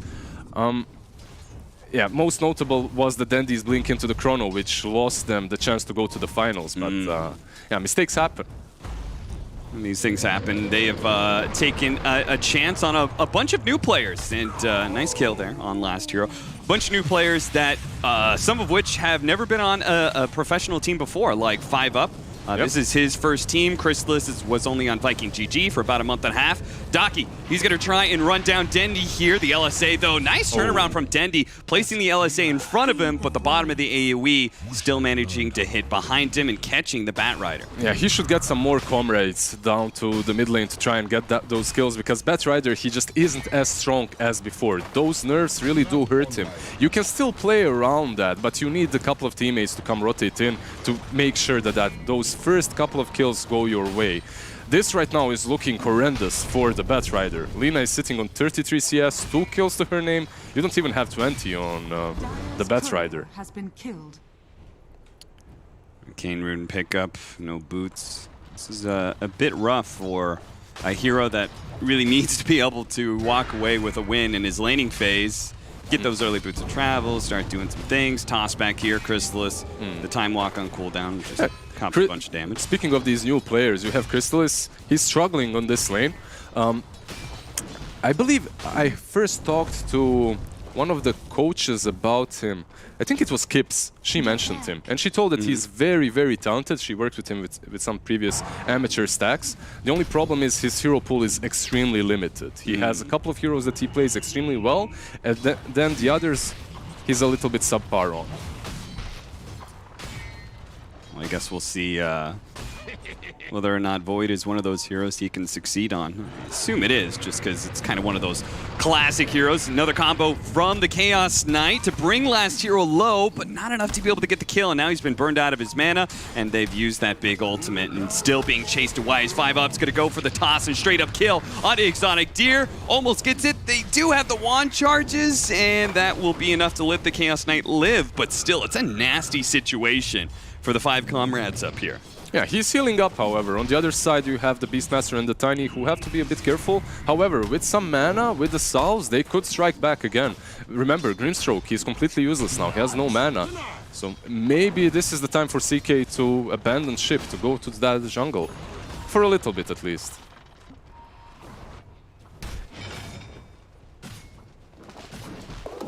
8-minute power runes coming up. I like seeing this matchup though, just because it is a bunch of new people on both sides.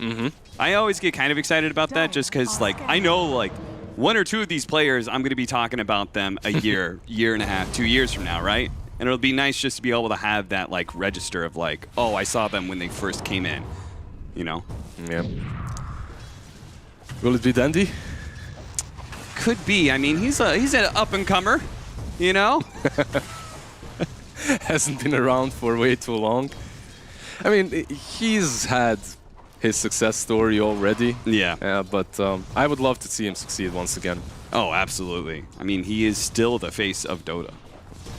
And, I mean, I think it's absolutely incredible to be able to have that kind of success and still have the drive. Despite running into failure after failure after failure, still have the drive to compete. I mean, Dendy could do whatever the hell he wants. He could be an analyst easy. He could stream all the time. He'd make tons of money off of that. Yeah, on the English talent side or on the Russian one. I loved working with him on panel, and I have no doubt that he's great on the CIS scene as well. Yeah, exactly. Anyone would have him, but I think that's true love for the game. That's really where it comes from.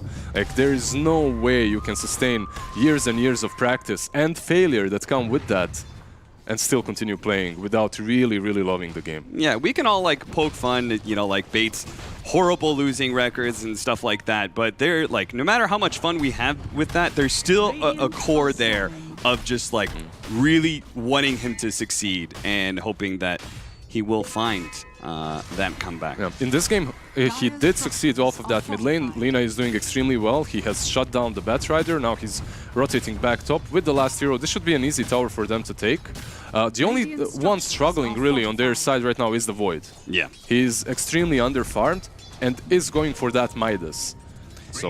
And as a result of Dendy winning that mid matchup so hard, rotating like this, he's opened up the mid lane, but the mid lane may not be so safe. Hockey. What happened? He didn't get the lasso. I'm not sure. He had the opportunity to. Now there's going to be the Chronosphere where Dendy can sit outside. Oh, Kate walks into it for a second, but it doesn't really matter. The Battle Rider will fall in the end. Did you maybe watch the game versus Tempo that they had? They literally lost it because of him walking into the chrono. I saw the clip. Yeah, he might have even done it on purpose here, just for the lol. yeah. Just. Yeah, why didn't they lasso the Void? I'm certain they had the range. He had mana. Yeah. Some small mistakes there. This is pretty much recovery now for the Void, and I was just about to flame him. What are you doing mid? Why are you in the most dangerous position? But it worked out well. Ducky perhaps a little bit nervous. Another very, very new player onto the scene. Most of 5Comrades don't even have a wiki page to be able to reference. A Swedish player, and I asked their manager, and apparently you pronounce his name Ducky. That's why I've been saying it. So everyone I asked on Twitter, Lizard, and when I ask these things, it's amazing. Everyone gives me an answer that they think might be it. But I can also have a guess that Taki or something, but I don't need a guess. I need an answer, and that's what managers are good for. I guess the best way is to ask the player, right? Yeah, like, even the exactly. managers can be a little bit iffy when it comes to that, but the player should I guess know how his name is pronounced. Yeah. Apparently the NT is turns into a D sound. I'm guessing that's in Swedish. All right. Yeah. So. Yeah, he's definitely one of the Nordish players on the 5Comrades, which is interesting. Out of 5Comrades, I guess only Exotic Deer is from a comrade kind of a country, coming from Poland, right? Yeah, they have players from all over the place. I think they have a player from Belgium, Romania, Germany. Okay, Romania is up there as well. Well, it's close enough. Yeah, both Flash and Davai Lama, which I love that name. Yeah, it's good. That's a good one. I actually struggled to remember the correct name after reading Davai Lama. It was just stuck in my head. yeah. I couldn't shake it off. Alright, Dragonite already with the double bracers, power treads. He feels unkillable with this build already. And we should pretty much just look at him and you'll know where 5Comrades are about to go. As soon as he has that form, the team is about to converge around him and they will try to go for objectives. That should be their game plan. Because CK, so far, what have we seen from him? He's just using his ulti to farm. Yeah. He went for Hanamitis as well, so he is fully focused on just farming. So I'd kind of like to see them just run those three other heroes behind the DK and see if they can pressure that mid tower and start chipping away at it. I mean, that's always the strength of a Dragonite, right? Whether he's in the mid lane or no, he just kind of can plant himself in a lane, poke at the tower, and eventually it'll go down. Yeah, you take one tower, then you go to the other, that's your game plan. It's a 5-hat game plan from the Dragonite. However, usually you can see if the team is really good or not just by watching if they play around the Dragonite well or not. Oh, look at this. They're going to force the time walk, and it's right into the hands of the Bat Rider. And this time around, he'll get the lasso, but he's pulled away by the glimpse, so it doesn't last for long. But they get the soul bind from Flash that's still holding these heroes, but they got the Chronosphere in return. So he's still kind of stuck in the soul bind for a little bit longer, but there's no spells going out thanks to the Disruptor. 5 up, caught by the Chaos Knight, is going to be finished off. Bloody Sky, though, torn apart by Dendy, who got a few hits in. Glimpse him back once again, and that'll finish him off. Last hero just kind of being the bane of 5Comrades, because they can't really push into this Beastmaster with this early Necro book very easily. It's not only the early Necro books, right? It's the Hawk. It's giving you so much info that you can anticipate all the movements that are coming, specifically when you're playing versus Batrider. Yeah, those are like classic combinations, right? Daki tries to push away Dendy to prevent the LSA from coming in. It doesn't actually hit the Bat Rider because he needed to get it off before the silence hit him for the Phantom's Embrace. It does cost Flash's life, but it gives Daki a little bit of time to work with, almost getting the kills, but he ends up killing the melee Necronomicon unit, which ends up resulting just a burst of damage. He goes down before he can get the kill. Disruptor is just doing a ton of work. Look, another no, catch. and they just keep on running at him at this point. They sense weakness, and if you are in vision, you're probably going to be dying. Now, Fishman is doing some godly work on his side. Dragonite thinking that he can put himself there. They've got the Laguna Plate to finish him off, and yeah, Dendy. He helps deliver that final blow. Flash comes in, does hit a nice Inkswell. Coming in from behind is Exotic Deer, so this was actually a maybe a better bait than it looked initially. The Dragon Knight may have died for it, but he actually convinces bait to all group up around this tier 1 tower, and as a result, they're going to get 3 kills, perhaps one more hit, and that'll be enough. Ducky is going to get turned around on, though, by the Primal Roar from Last Hero. All right. Bigger and bigger. All right, I'm actually satisfied that 5Comrades at least are showing teeth, right? Like, they're striking back.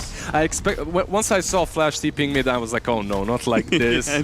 But I'm not going to lie, I had it in my head that if this kept going, I was like, man, they might be GG and outs too. That just looked like one of my pubs right there. Yeah. But Exotic Deer, the way that he is farming allows him to rotate from behind and attack the enemy, so they had that play. It's just so harsh, man. He is constantly slowed down, whether it's from the Necronomicon Purge, the boar that's coming in, which you can now see Divine Llama's having to deal with, and if he ever gets a small distance away, he gets glimpsed back as well. Yeah, and as well, Exotic Deer, because of farming the way he farms, he gets caught and picked off easily. Like, he's the kind of a carry that will always be in the enemy jungle, right? He's always farming in difficult spots. Because of that, 2 things can happen. You can either get ganked easily, or you can gank easily and connect to your teammates. Sometimes it works, sometimes it doesn't. Well, bait is looking very good right now. Even going for the late Hannah Midas on the Faceless Void, just to, I guess, make sure that he's kind of stays ahead of the Chaos Knight. Ahead? Is he keeping up with him right now? I don't know. I don't think he is. He had a very, very difficult start, right? But that's true, that's true. He can catch up to him, perhaps, if the team fights go well. Toss forward. No, he gets lassoed first. Nice reaction there from Daki. Unfortunately, he's not going to do enough damage. Last hero could have turned around and maybe gotten up the Primal Roar, but he has to get out of the fire first. Can he slow him down? Can he get the Purge off just in time for the Flame Break? It's going to cost him a toss from 5 up. But they're trying to keep this Batrider corralled because they have more heroes coming in. Daki actually kills that melee Necronomicon, and Fishman, he makes sure that the Batrider's not going anywhere. Yeah, usually let's just follow this up. Yeah, they're just gonna clean up the supports now, I think. Okay, maybe not. Usually when you get tiny airlines, it's unfortunate, right? But he tries to like recover and maybe toss you out. This guy, no, he tossed him back in once again. Yeah, he's just, damn, you're dead. Yeah, like, who cares? You're just gonna use your corpse as a weapon, why not? Just do some damage, if nothing else. I think Beastmaster could have lived there if he purged himself and not the Batrider, right? Not really. Never mind. Oh yeah, like can you do that with that purge? Can you use it defensively? My mind just went like. You were coming up with some real 5-head plays. You were trying to go like way right too now, deep into it. Okay. I got you. Dandy just kind of poking at him. Exotic Deer is gonna have to be the saving grace of this this squad, but he dodged it.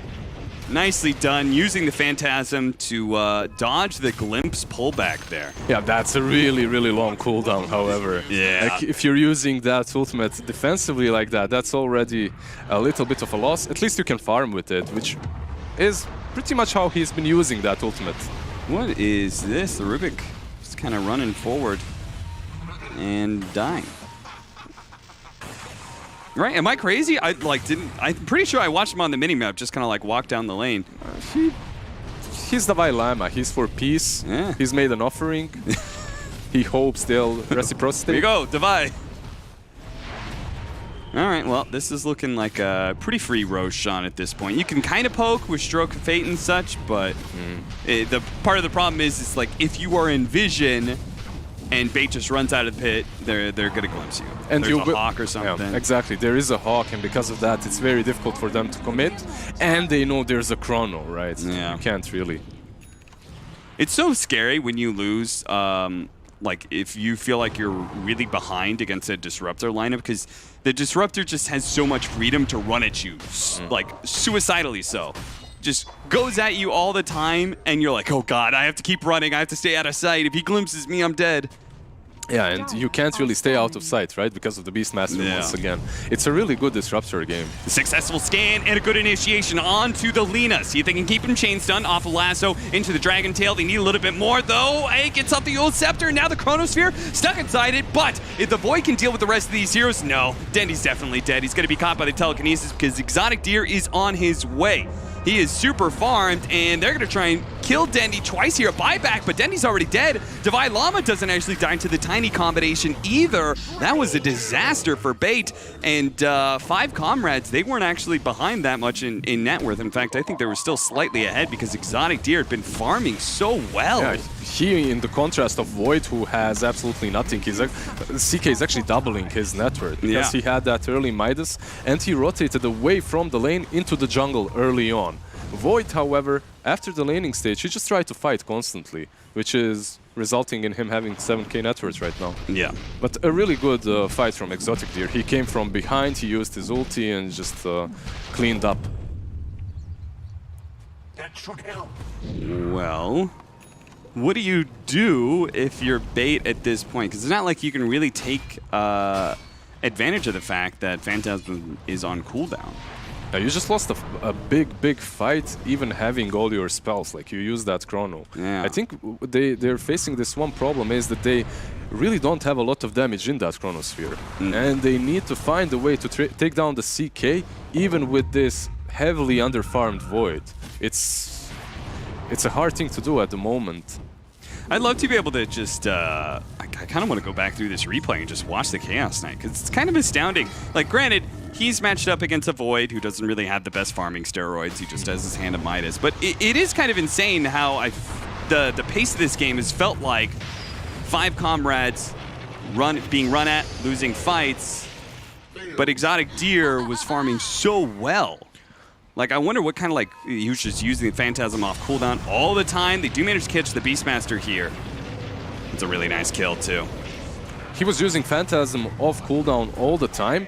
Plus, he was always using it for farming and taking fights afterwards. So he would use Phantasm around the bottom lane to farm, then connect on the mid lane with the same illusions. And here, he also had Phantasm when he joined, even though he used it earlier. So he's actually doing really well when it comes to that, when it comes to utilizing his ultimate to the full extent. And it helps that he's 6-1-2, so he's gotten the last hit on a large number of kills. I wonder if they, like, stacked up Ancients. I haven't seen a Chaos Knight in a while. I imagine with Phantasm you can do Ancient stacks. Yeah, I don't think that's relatively okay, but I don't think you want to. I think it's faster to just clean one by one for a CK if he doesn't have any help around them.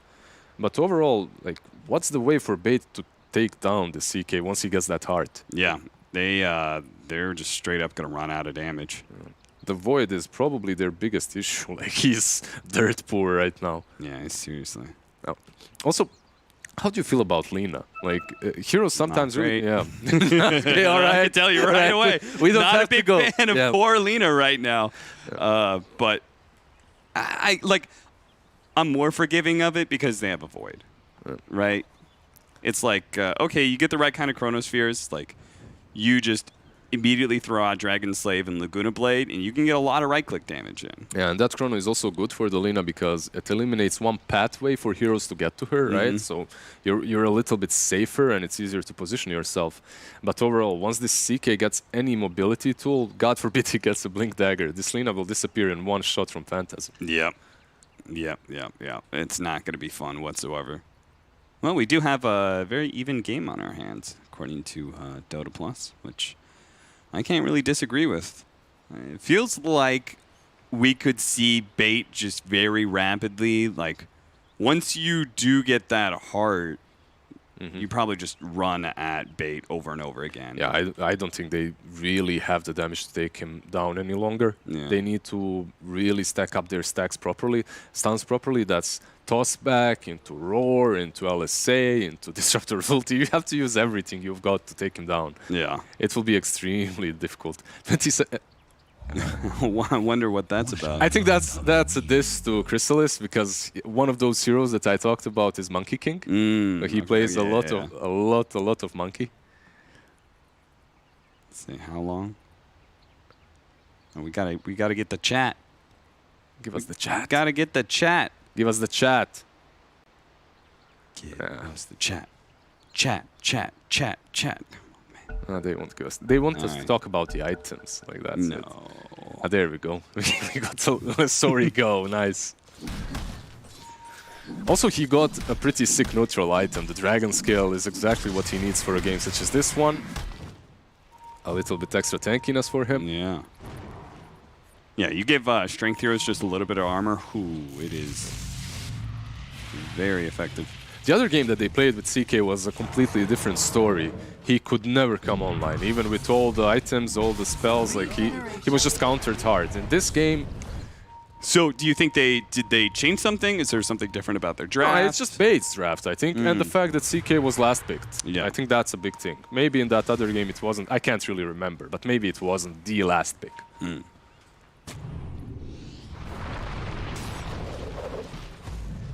Nice use of the clumsy net there. Ducky is going to be pulled back. Nice Chronosphere. Chrysalis pump faking it once and then gets a better position to catch 2. Oh, nice blink out. That was a very close call. The Dragon Tail almost snagging the Tiny. So they get a nice kill in the Bat Rider and they force out the Dragon form. This is a great position for Bait. Yeah, they did use the Chrono, right, which opens up the map a little bit for 5Comrades from now on. But this is exactly how they need to play. You need to split this map up, kill everyone else, use that Chrono every single time it's off cooldown, and just dodge Exotic Deer. Don't fight him.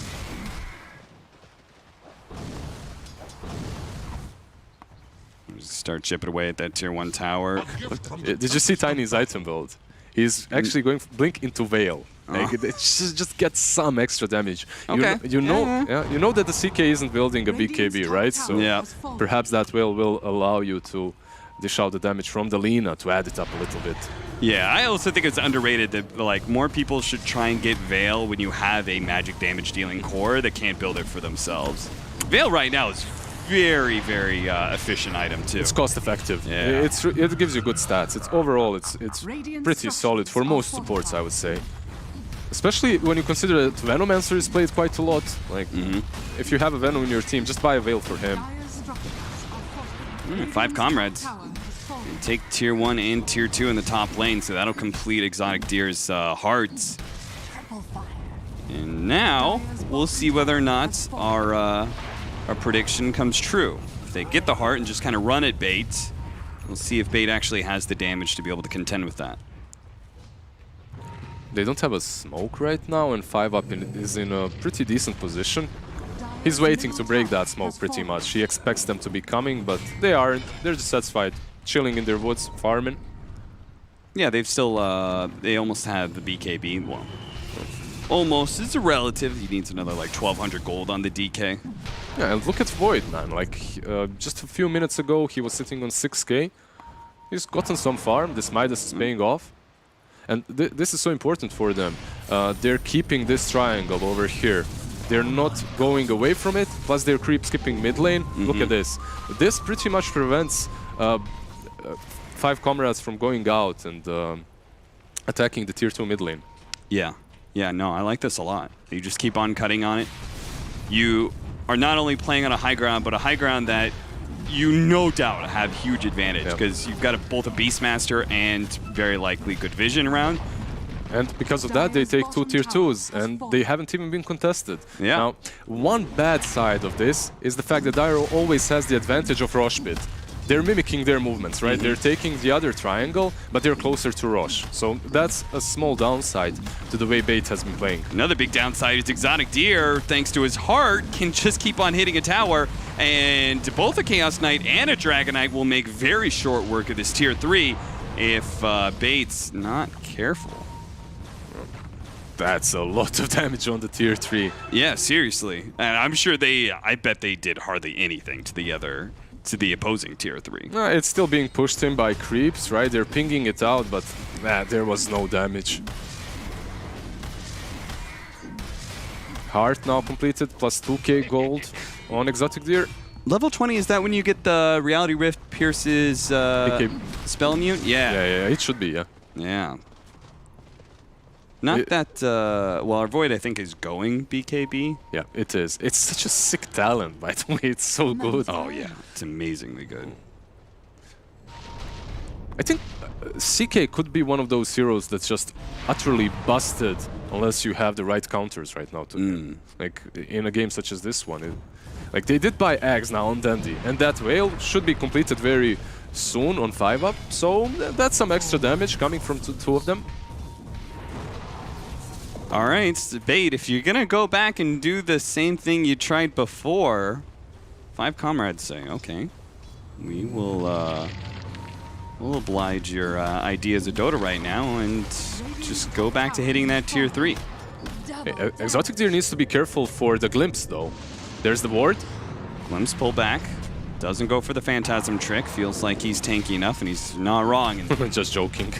He just kind of chills there for a while, and everyone from Bait is like, I'm not sure about that one, Chief. Chronosphere on to 2 while the Bat Rider tries to get his initiation in, but it gets fumbled and he gets roared instead. Now they're going to be able to catch up to the rest of the heroes and pull back in. Nice disruptor, the Static Storm going out so he can't actually Reality Rift and pull all his illusions onto this Void, who is stunned up currently. He finally does manage to get him, and the Void dies so quickly and doesn't have a buyback. Now, 5Comrades, I think they could just straight up end the game. I would be surprised if they don't at least take the side. Yeah. The tier 2s are standing on the other lanes, so because of that they can't get megas. But they can definitely take the side. This whole team fight, Lina has had a double damage rune. It didn't matter. Oh, the toss in. They threw last hero at Exotic Deer, and Exotic Deer's actually getting a little low. Maybe they can actually kill him. The Ink Swell gets the stun onto the Tiny, a little bit of movement to get out, but he just can't get away fast enough. Dendy now to Yule Scepter, LSA, missing that one on Divine Llama, but it doesn't matter. He can't go anywhere anyway. They do manage to bring down the big boy of Exotic Deer, and they didn't even lose their melee barracks for it. Flash also gonna get caught. Never mind. I did not really think they could hold against that Chaos Knight, but they did just fine. Yeah, I definitely didn't expect that too. Like, they managed to kill him. It took them quite a long time to kill him off. If you're 5Comrades, you need a Lotus Orb or a Force Staff, just anything. That Glimmer ain't gonna cut it. You need another item to toss on that CK to just make his life a little bit easier. He obviously doesn't want to buy a BKB yet, so it's a difficult game to buy a BKB, right? You're playing versus Void and Beastmaster. So you're thinking, if I get it, they still have Roar, they still have Chrono. I'm trying to think. Maybe I'm just rusty, but I don't remember a game where I felt like my read on the game was just so off. Your read is not off. CK is pretty much damn unkillable. Like, and they should have been pretty much. Yeah, they should have been able to take a better fight there. It wasn't you. Primal Roar onto the Bat Rider before he can get the lasso off. Again, last hero just doing a really solid job of countering Ducky every step of the way. The BKB does go off from Bloody Sky, but because of the Aghanim Scepter from the Lina, they still claim the kill, as well as the bounty that last hero laid out on the opposing offlaner. Tell me, Cap, what did you say about ending the game? You meant bait. You meant bait. Yeah, I could see it all, in my mind's eye, the future where Bait wins the game in 2 minutes' time. Yeah, there's some rusty gameplay coming from 5Comrades right now. They're dying a little bit. Feeden and Flash. Like your cores are dead, so... Okay, there's no detection. Oh, there it is. I feel like going outside of the base is just not a good idea at this point. Yeah. Because if you go outside of the base, you're going to get spotted against a Beastmaster, and because of Disruptor, you're going to get caught. I thought 5-Up was jumping in, tossing back, but yeah, it didn't happen. But they can push high ground now. Like, your CK is alive, he has ulti, Bat Rider is back up. Alright, you can't push. Time to chill. But Bait went from having the worst time in this game to just instantly switching it all up. And yeah, like, I'm still so confused, like, how the events of this game actually happened. Like, that high ground defense was so crazy from Bait. I don't even think if they planned it to happen the way it did, because Chrysalis and Bat Rider, you know that meme when they're watching each other from the cars? Like one. Oh yeah. Like Bat Rider is jumping behind Void, Void is jumping behind Bat. Bat Rider pass by each other. They're just passing by each other. Void is catching the whole team of 5Comrades, because of which Bat Rider dies. Yeah. And then Disruptor uses a very good ultimate to prevent CK from just devastating them. So a pretty good defense overall by Bait, well executed. A Lincoln's is what CK bought. All right. It beefs you up a little bit. Like, I actually think Exotic Deer hates buying BKB on this hero. Like, I haven't seen him buy it yet. So he goes for Lincoln's. it gives you some stats. It makes your illusions a little bit stronger too. But man, they have many ways of breaking it. Trying to catch him, pick up with the lasso. I think 5UP was positioning himself to break smokes and hoping to be able to blink away in time, but Daki with the quick reactions there. As soon as the smoke broke, he jumped into the pit and grabbed whatever he saw. Now bait. Oh, they're running on out to the side lanes. I like what Dendy's doing here, not running back to his base, but looking to put pressure on the side lanes, trying to keep 5Comrades from sieging the high ground. He's got travels as well, right? So he can go back easily and fast. And one of the good parts about Lina is you could push in waves without showing on the map. I'm not sure about this smoke. They might be going all the way back to that triangle that they were on before, because this smoke isn't going to find anything else. The problem is they're pushing, and they're not about to stop. Yeah, it seems like maybe they made like a blind read that like somebody was going to stop this. Somebody was going to push out bottom. Yeah, like well, they're right. Daki's going to boots of travel TP in. What a trap. Daki, he's going to go for the BKB. Oh, if he gets bashed too many times here, he is going to feel so bad. The Primal Roar is not there in time. He does a nice flame break pushback. Dendy. Eul's Scepter from Dendy, though, is going to catch him. Yeah, that was a really good read. Yeah, that was solid.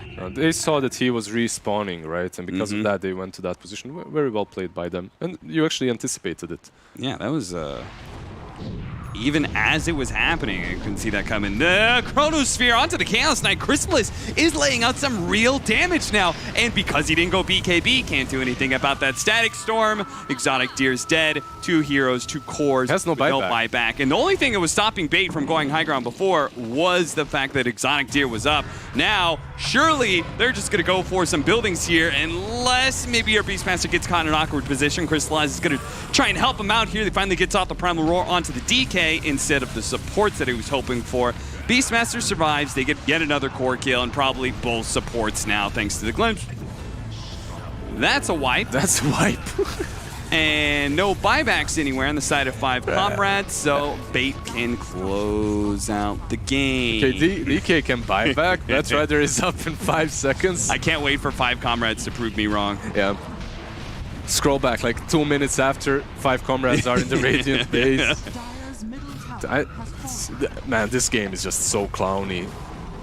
So many just things that you can't anticipate are happening. Yeah. People are just getting picked off constantly. Like that CK. What's he even doing there? He just saw his Batrider die, and he stays exactly in the position in which they're going to go for, right? Where their next objective lies. On the upside, they still have the tier 2 in the top lane. Bait are just going to have to back away, but we're getting to the point where the Void really does rival the Chaos Knight as a threat on the field. No, they got that damage, and overall Void right now is, in my opinion, a better hero. Like, he's more in the meta. It's just about the way the game went. I didn't think that he should ever be in this position in which he's able to actually rival him, and he's able to dish out all the damage that's necessary. Yeah. I feel like we haven't really seen like the Chaos Knight similar to I was watching like some Alchemist matchups, like very similar to that idea of when you build Abyssal Blade on Alch, you can just man mode at 100 to 0 of Faceless Void. The Chaos Knight, the entirety of the game is supposed to represent that threat, but I feel like we haven't actually seen it in action. It comes down to the Blood Sky and Taki. These two boys, they need to start making moves. They need to start making some pickoffs, because it's not on Exotic Deer to start things off. It's on them. And Daki's just been having a hard time, understandably, against a Beastmaster, who's probably one of your harder counters. A combination of good vision and a point-and-click stun makes things really difficult for you to actually get a good lasso, but you still got to find a way to make it work. Yeah, this should be a very good smoke for Bait. Smoke breaks, goes for the dust, Flash is not in range of that dust. Bloody Sky does just force the initiation with his BKB. He gets Laguna Bladed and Primal Roar, but there's not anything left really in the tank except for that Chronosphere. But if Crystal is never able to get it off, he finally goes for the BKB, activates the Chronosphere onto the Chaos Knight, who's so far forward away from the rest of his team. They give him an Inkswell, trying to help him out. The Glimmercape may actually help him survive. He goes inside the trees, but no, he tried to go for a desperate TP out. Never gonna happen while Dendy is there. Puts a stop to it with the Eul's Scepter. 2 down, and Crystallis is going to find a third. Here's Bloody Sky. Oh, another TP. This one. Yeah, it should work. But CK is that. He does have buyback, which he'll definitely need to use. They should push in towards that tier 2 on the top lane, which has creeps already around. But that teamfight, man, CK, he waited for so long to join it. And when he did, he just got chronoed, and all the ultis that they had just went straight on him. Like, I think you need a BKB no matter what. Like, your illusions are great, you need stats for the illusions, but without the BKB... Oh, 5 up. Tosses him back. The Bat Rider says, okay, this is not the worst thing in the world. I can grab Dendi, which is a really big kill. If they can actually bring him down, Exotic Deer easily dishes out the damage to do so. Crystallis is going to be up next. They really got to catch him. Daki, hot pursuit right now. Very low on HP, but he knows this is just desperation time. They got to get as many kills as they can off of breaking bait like that. And they do get 2 heroes that have no buyback, Blizzard. We'll see what they can do with this. When's Rosh spawning? Okay, they're not really that lucky with Rosh. if Roshan was about to spawn, this could be much, much worse for bait. But yeah, this game is a roller coaster, right? Yeah, this is turning out to be the legendary match that many of the analysts here predicted. Yeah, definitely. We all predicted this. Fishman is having at least a really good game. His ultimates are always breaking up the fights in 2 different ways. He's stopping these initiations from the CK, like specifically because he doesn't have the BKB, right? All he has to do is press his ulti on the CK and suddenly he's stuck there with all his illusions for 5 seconds. You deal with everyone else and then you deal with him. But I'm done predicting this game. Like, I'm just done. We're just along here for the ride for now. They're 2 sides down, but anything can happen. You get some tier 4 items. I'll shake things up a bit. Did he get the horn, Minotaur horn? Yes. Maybe you give it to CK at least. Yeah, I think so too. No, that's on the Radiant. On the Radiant, yeah, Tiny's got it. Oh. Yeah, Illusion is cape. I mean, that's kind of hard to say no to as a Chaos Knight. It's also having a free illusion to be able to throw around. Small little pickup here on Flash. Sitting around the Roshan pit. Everyone's just playing for this 3rd Rosh at this point. I love the Lincolns on Lina, by the way. Yeah, I'm not even thinking because of the Bat Rider and the Dragonite. It's also extremely good versus the CK. Just being able to dodge his initiation. Yeah, his Reality Rift is certain death at this point if he successfully pulls you into an illusion. We were talking about where is this damage going to come from, but as you can see, bait, all of these players are contributing to it. You have AC on the Beastmaster, the Veil on the Tiny, the Aghanims from the Lina, the Void that uses the Chrono. If nothing else, that's enough. Alright, the awkward position for 5Comrades is bottom lane is going to be constantly pushing in, and they're just going to have to let their tier 4s tank it because they cannot give up control of the Roshan pit to bait. That would certainly spell the end of the game. Yeah, this game is about to be over around the pit, most certainly. Like, this is the fight. They're pinging out the DK. Gotta kill the Hawk, pull him back into the Glimpse. Bloody Sky does activate his BKB. This is what Bait was hoping for, just force him to use it, but Crystallis is really going for the kill because he's pumping out so much physical damage. Chronosphere only catching the DK here. DK, he does not have buyback. The Exotic Deer, he was trying to go for Crystallis, but missed out on that stun. They actually had a stolen Chronosphere that caught Dendi there, but he turned around the Laguna Blades up Daki. Force Staff over to the other side of the cliff. He's gonna be okay, but the Chaos Knight and Void, they're man fighting right now, but the Void's winning it because of all those bashes. He just can't get any damage onto the Void. This Disruptor GG. really killing things for the polar old Chaos Knight. GG is called. Man, Davai Lama using that Chrono on Dendi and then standing inside of it and hitting him was my highlight of the game. Like. Man pumping out whatever damage he could. Yeah, this last Chrono as well, it was good enough. CK used his form, like his Phantasm, but it didn't really matter. He tried to join the fight. He got stuck in the Chrono for a couple of seconds, but still though, it was way too late for them to make these kind of initiations. So what went wrong in that first game for 5Comrades? Literally the high ground push. Yeah, just the high ground push. The high ground push, the way you're, like when you're pushing against the Disruptor, you have to be very courageous and decisive. You can't just fall back with 4 heroes and then a CK follows you. He's going to get glimpsed. Because of that one kill, they turned the game. They, well, not because of that one kill, but maybe it tilted them a little bit because later on, they just started feeding one by one.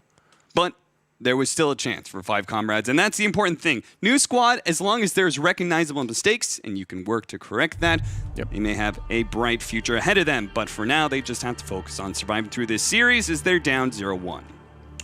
Really, really inspirational stuff there, Cap. If there are recognizable mistakes, at least you know how to fix them. Kyle. And let's actually talk about everything that did happen inside of this matchup. One of the things that the casters were talking about was high ground push. How do you feel that that actually did come into effect for the 5Comrades with the lineup that they threw forward? I think when the CK got killed trying to push top, that was where things swung a little bit, and Baited all of a sudden had momentum. I think they had to be a little more disciplined, especially I think CK had heart. I guess they've changed it so you don't get the full regen when you're out of combat as previous, but I would have liked to see them just play a little more conservatively.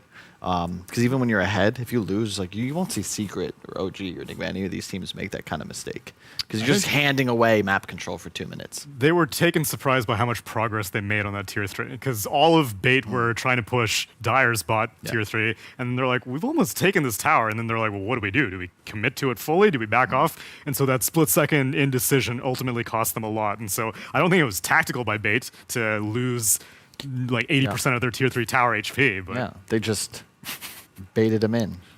Masterfully. Turned it around. Yeah. Very masterful bait coming out from them. And now the other thing that I really do want to talk about is something that Kyle mentioned, which was cooldown dependency on the side of 5Comrades. Do you think that that was something that really did come back to hurt them as well, having a lineup that was so dependent on those CDs? Yeah, with no CK ulti, you just can't play Dota. DK, same kind of thing, but CK specifically just isn't a threat without the ultimate active. So if it's down, you're in trouble. And you kind of play around the lasso in the same way. I really thought Bait should have won this game a lot easier. I think they could have ran away with it. You look at Void's net worth in this game. This is why it takes them so long to come back into it. Because even with the lead, it's not necessarily relevant when you consider the CK's at about 8k net worth and the Void's at 4.5. And ultimately, as we saw at the very end of the game, it's Void going toe-to-toe with the CK that'll give Bait the win. But it's just going to take him a hell of a lot longer to do it when he starts from this far behind. And this was the throw, so to speak. I give a lot of credit to Last Hero for keeping Bait in the game, which should have been theirs to begin with, but there were so many opportunities that the Batrider was trying to initiate, immediately got shut down by Beastmaster roaring him in the face, and so Last Hero was on point, making sure that none of his critical heroes, namely the Void, ever getting caught out. Our man was out in the streets defending his country's independence. You know, gets arrested, comes back, and he's like, you know what? I'm going to keep my teammates free as well. We're going to take this win. So, yeah, double props to him. For sure. Now, my question is, headed into the next game as well, what do you want to see change on the side of Bait? Because I feel like the casters said it. You heard it in chat as well. Mostly they were using numbers to express it rather than words. Much quicker way of communicating how you're feeling. Well, it seemed like a lot of people expected Bait to be closing things out earlier. Now, with that in mind, what do you want to see them do differently to enable that to happen in game number 2?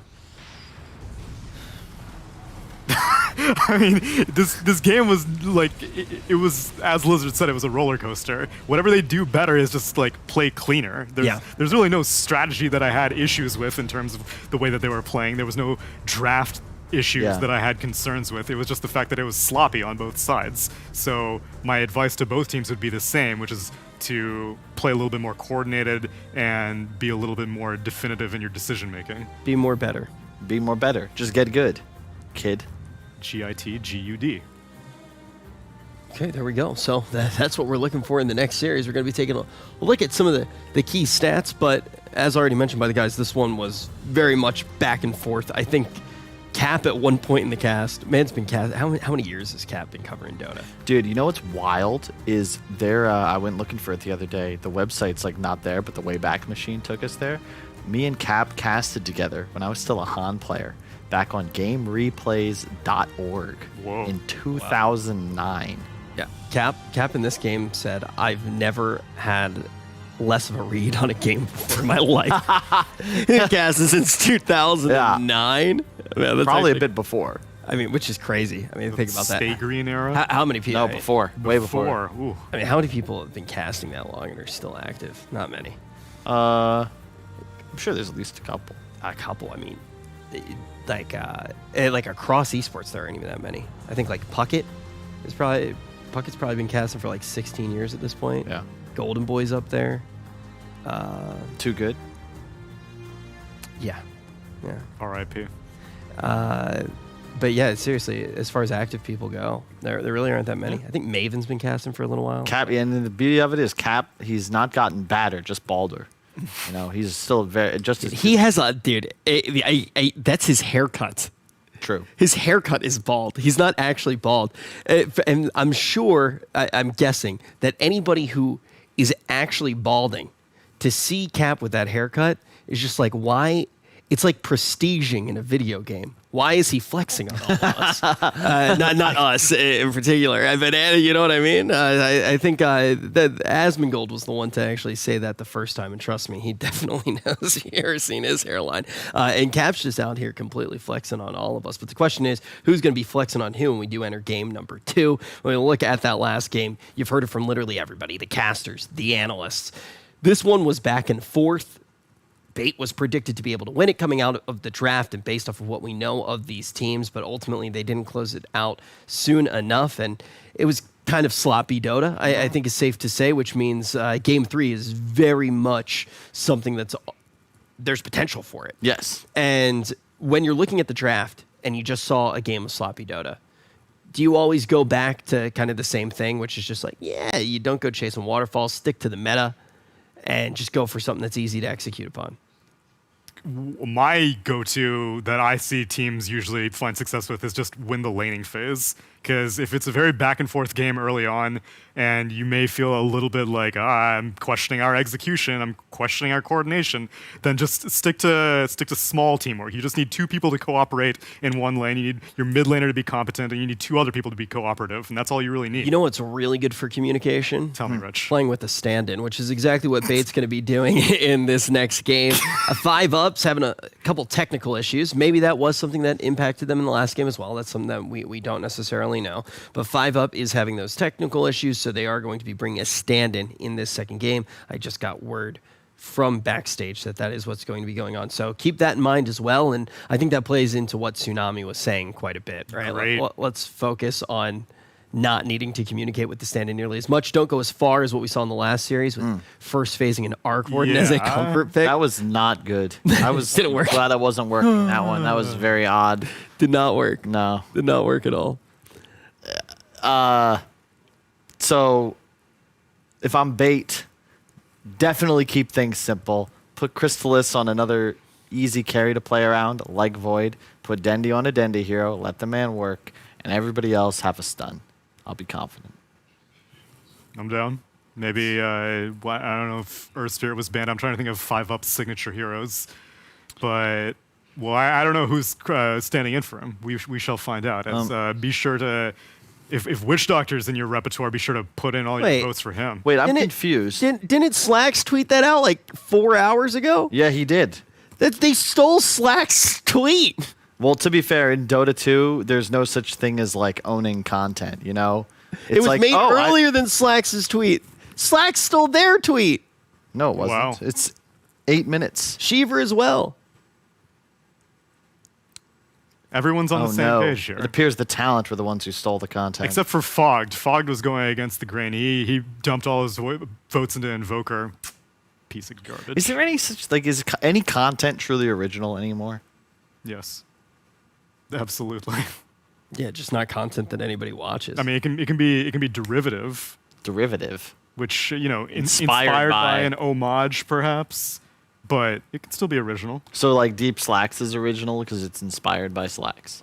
Well, actually, no. Deep Slacks is a total creative rip-off. repost. Deep Slacks is not original, right? It was Deep Leffen that inspired it, which is a Smash Brothers player. But also, I mean, it's literally a program that's copying something, right? True. But does that make it any less real? Have you ever heard something original out of it? 1 second. Yes.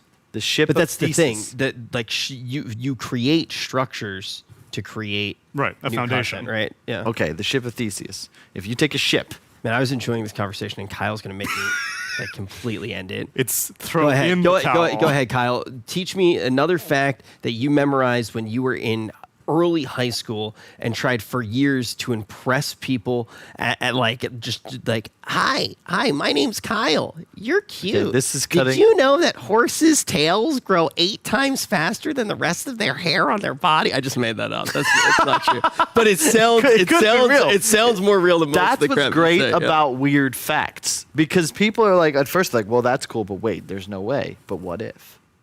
And that is just really great. Yeah, to we see. were about to have You know, a you can- really good conversation. Kyle, Sorry. go ahead. Ship- really. Theseus. Ship of Theseus. So if you take a ship, okay, like Theseus' ship, and you slowly replace every part on that ship, is it still the same ship? Oh God, they answered this in one piece, like with the Going Merry. You just need to watch anime, and then you won't ask so many stupid questions.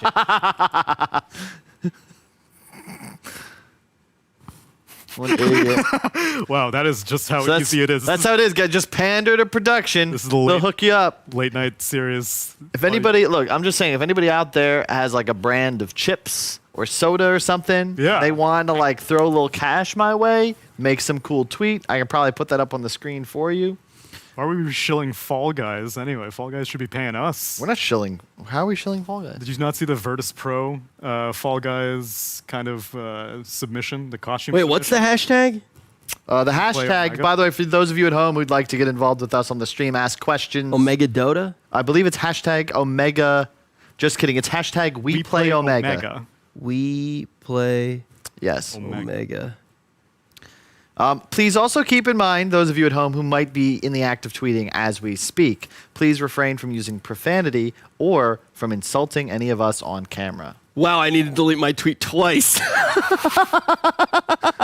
Yes. I figured that might be the case, Rich. That's why I wanted to throw in that disclaimer real fast. Oh man, that's too funny. You know what else is too funny?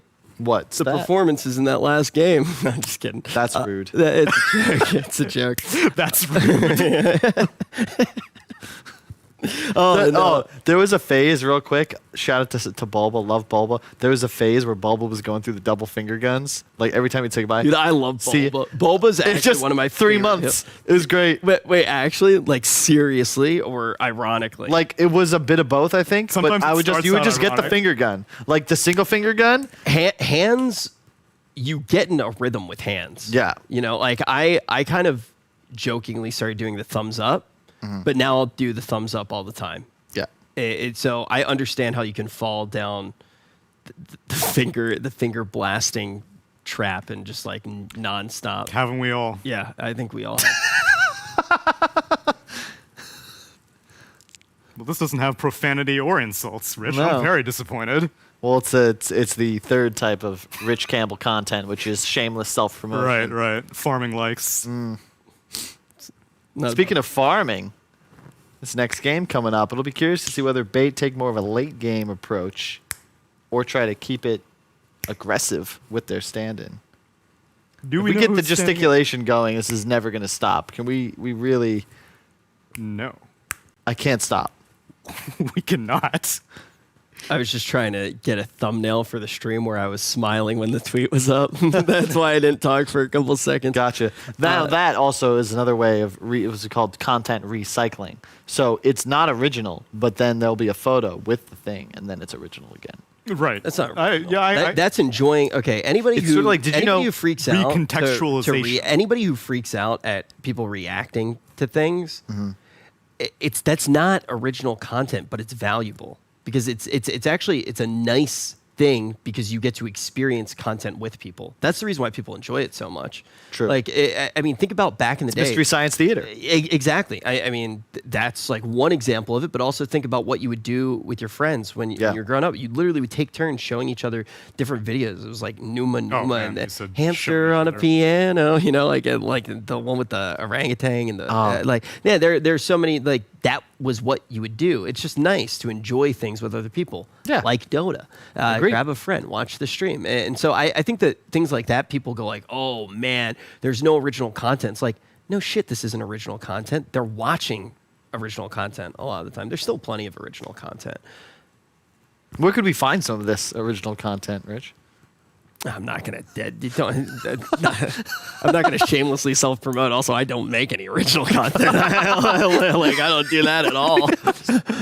I just imagine some person who hasn't seen you since February, like, oh, it's Rich again. Oh wow, he made a penis joke. Wow. Oh well. Same old Rich. No, I mean, I just wait for my one bald friend to end his stream, start mine up. Everybody comes in and like, did you see he got the mail muncher? Yes, I saw he got the mail. It's so poggles, he got the mail muncher, and that's all I do all day. And I just like a shepherd.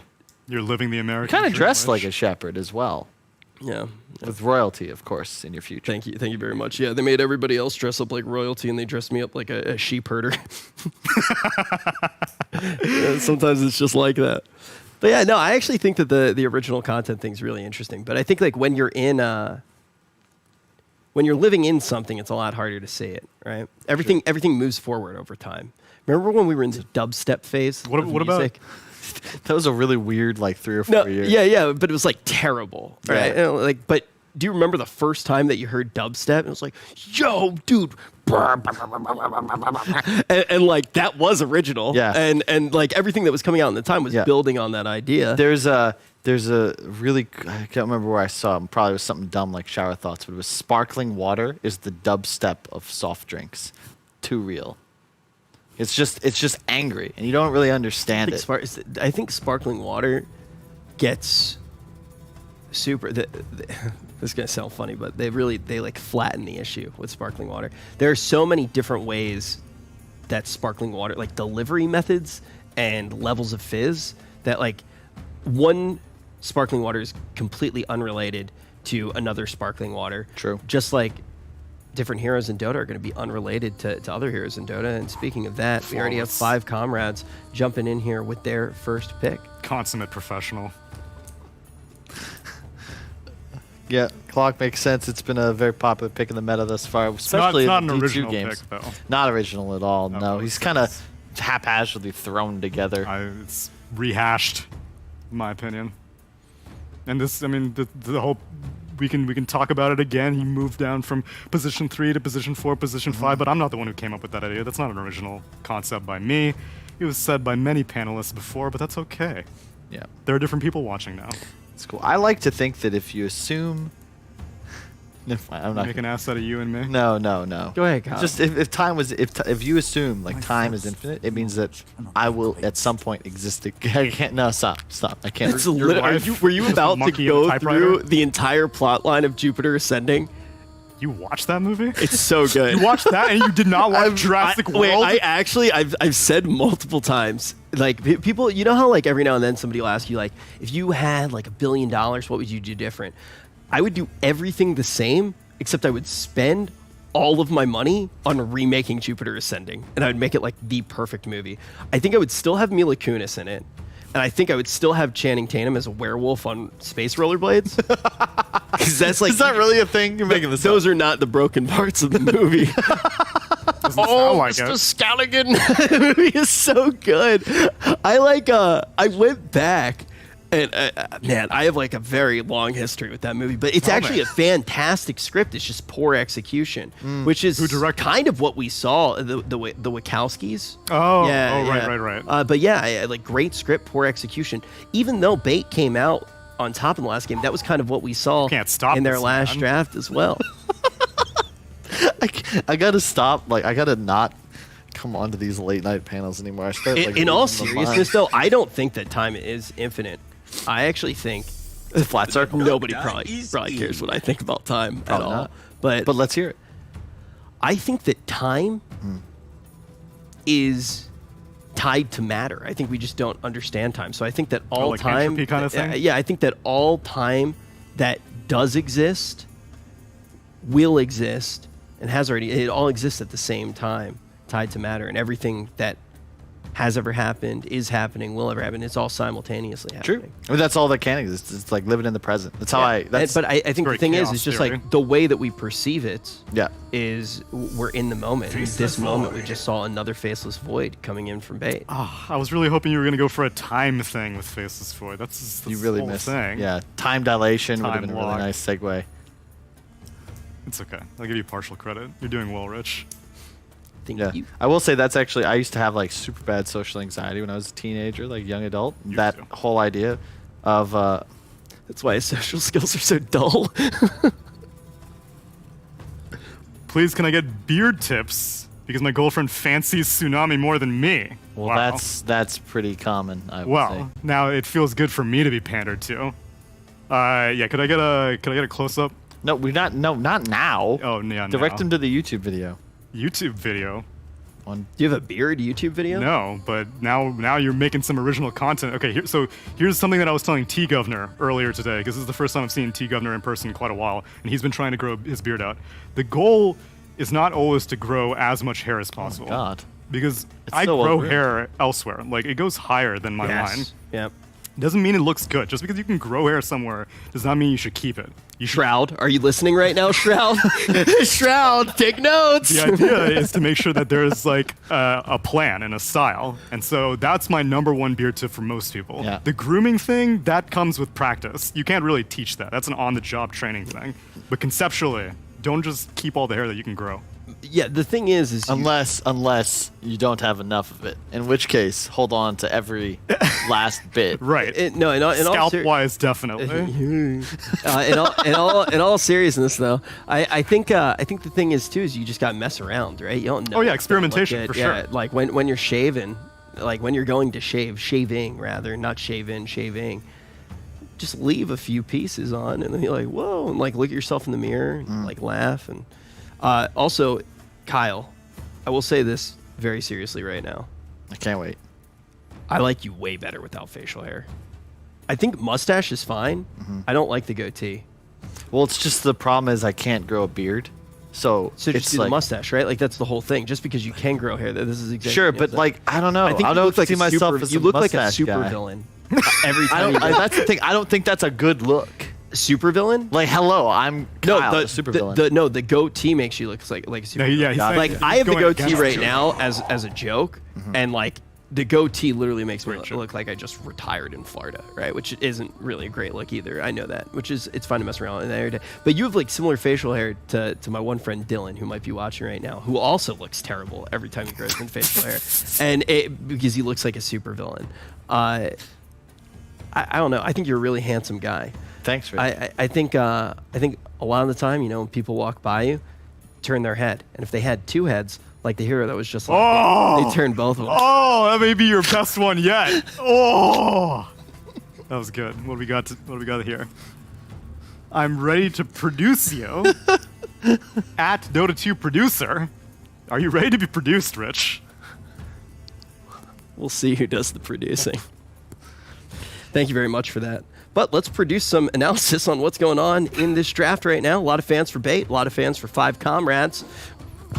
It's strange that this is actually one of the very few games that I haven't seen a core be picked first phase from 5Comrades. With the massive amount of second phase bans that we've been consistently glossing over in these panels, usually But it's you know because what's there are way crazy? too many core bans. We literally got into a discussion about like a paradox, the time, beard care, and Rich's opinion on attractive male qualities, and we still just barely got through the second ban phase. You're not wrong. Oh my god. Yeah, Kyle really dislikes the second ban phase. I just, even when I was playing and drafting, it was tedious because you're going through all these permutations. Like, I'm not saying like, oh, speed up, guys, but it is like, it's just tedious. And I wish we could get into the discussion, even if it was after the fact, of what's actually happening in the room. But obviously, Dota teams are never going to let that information go out.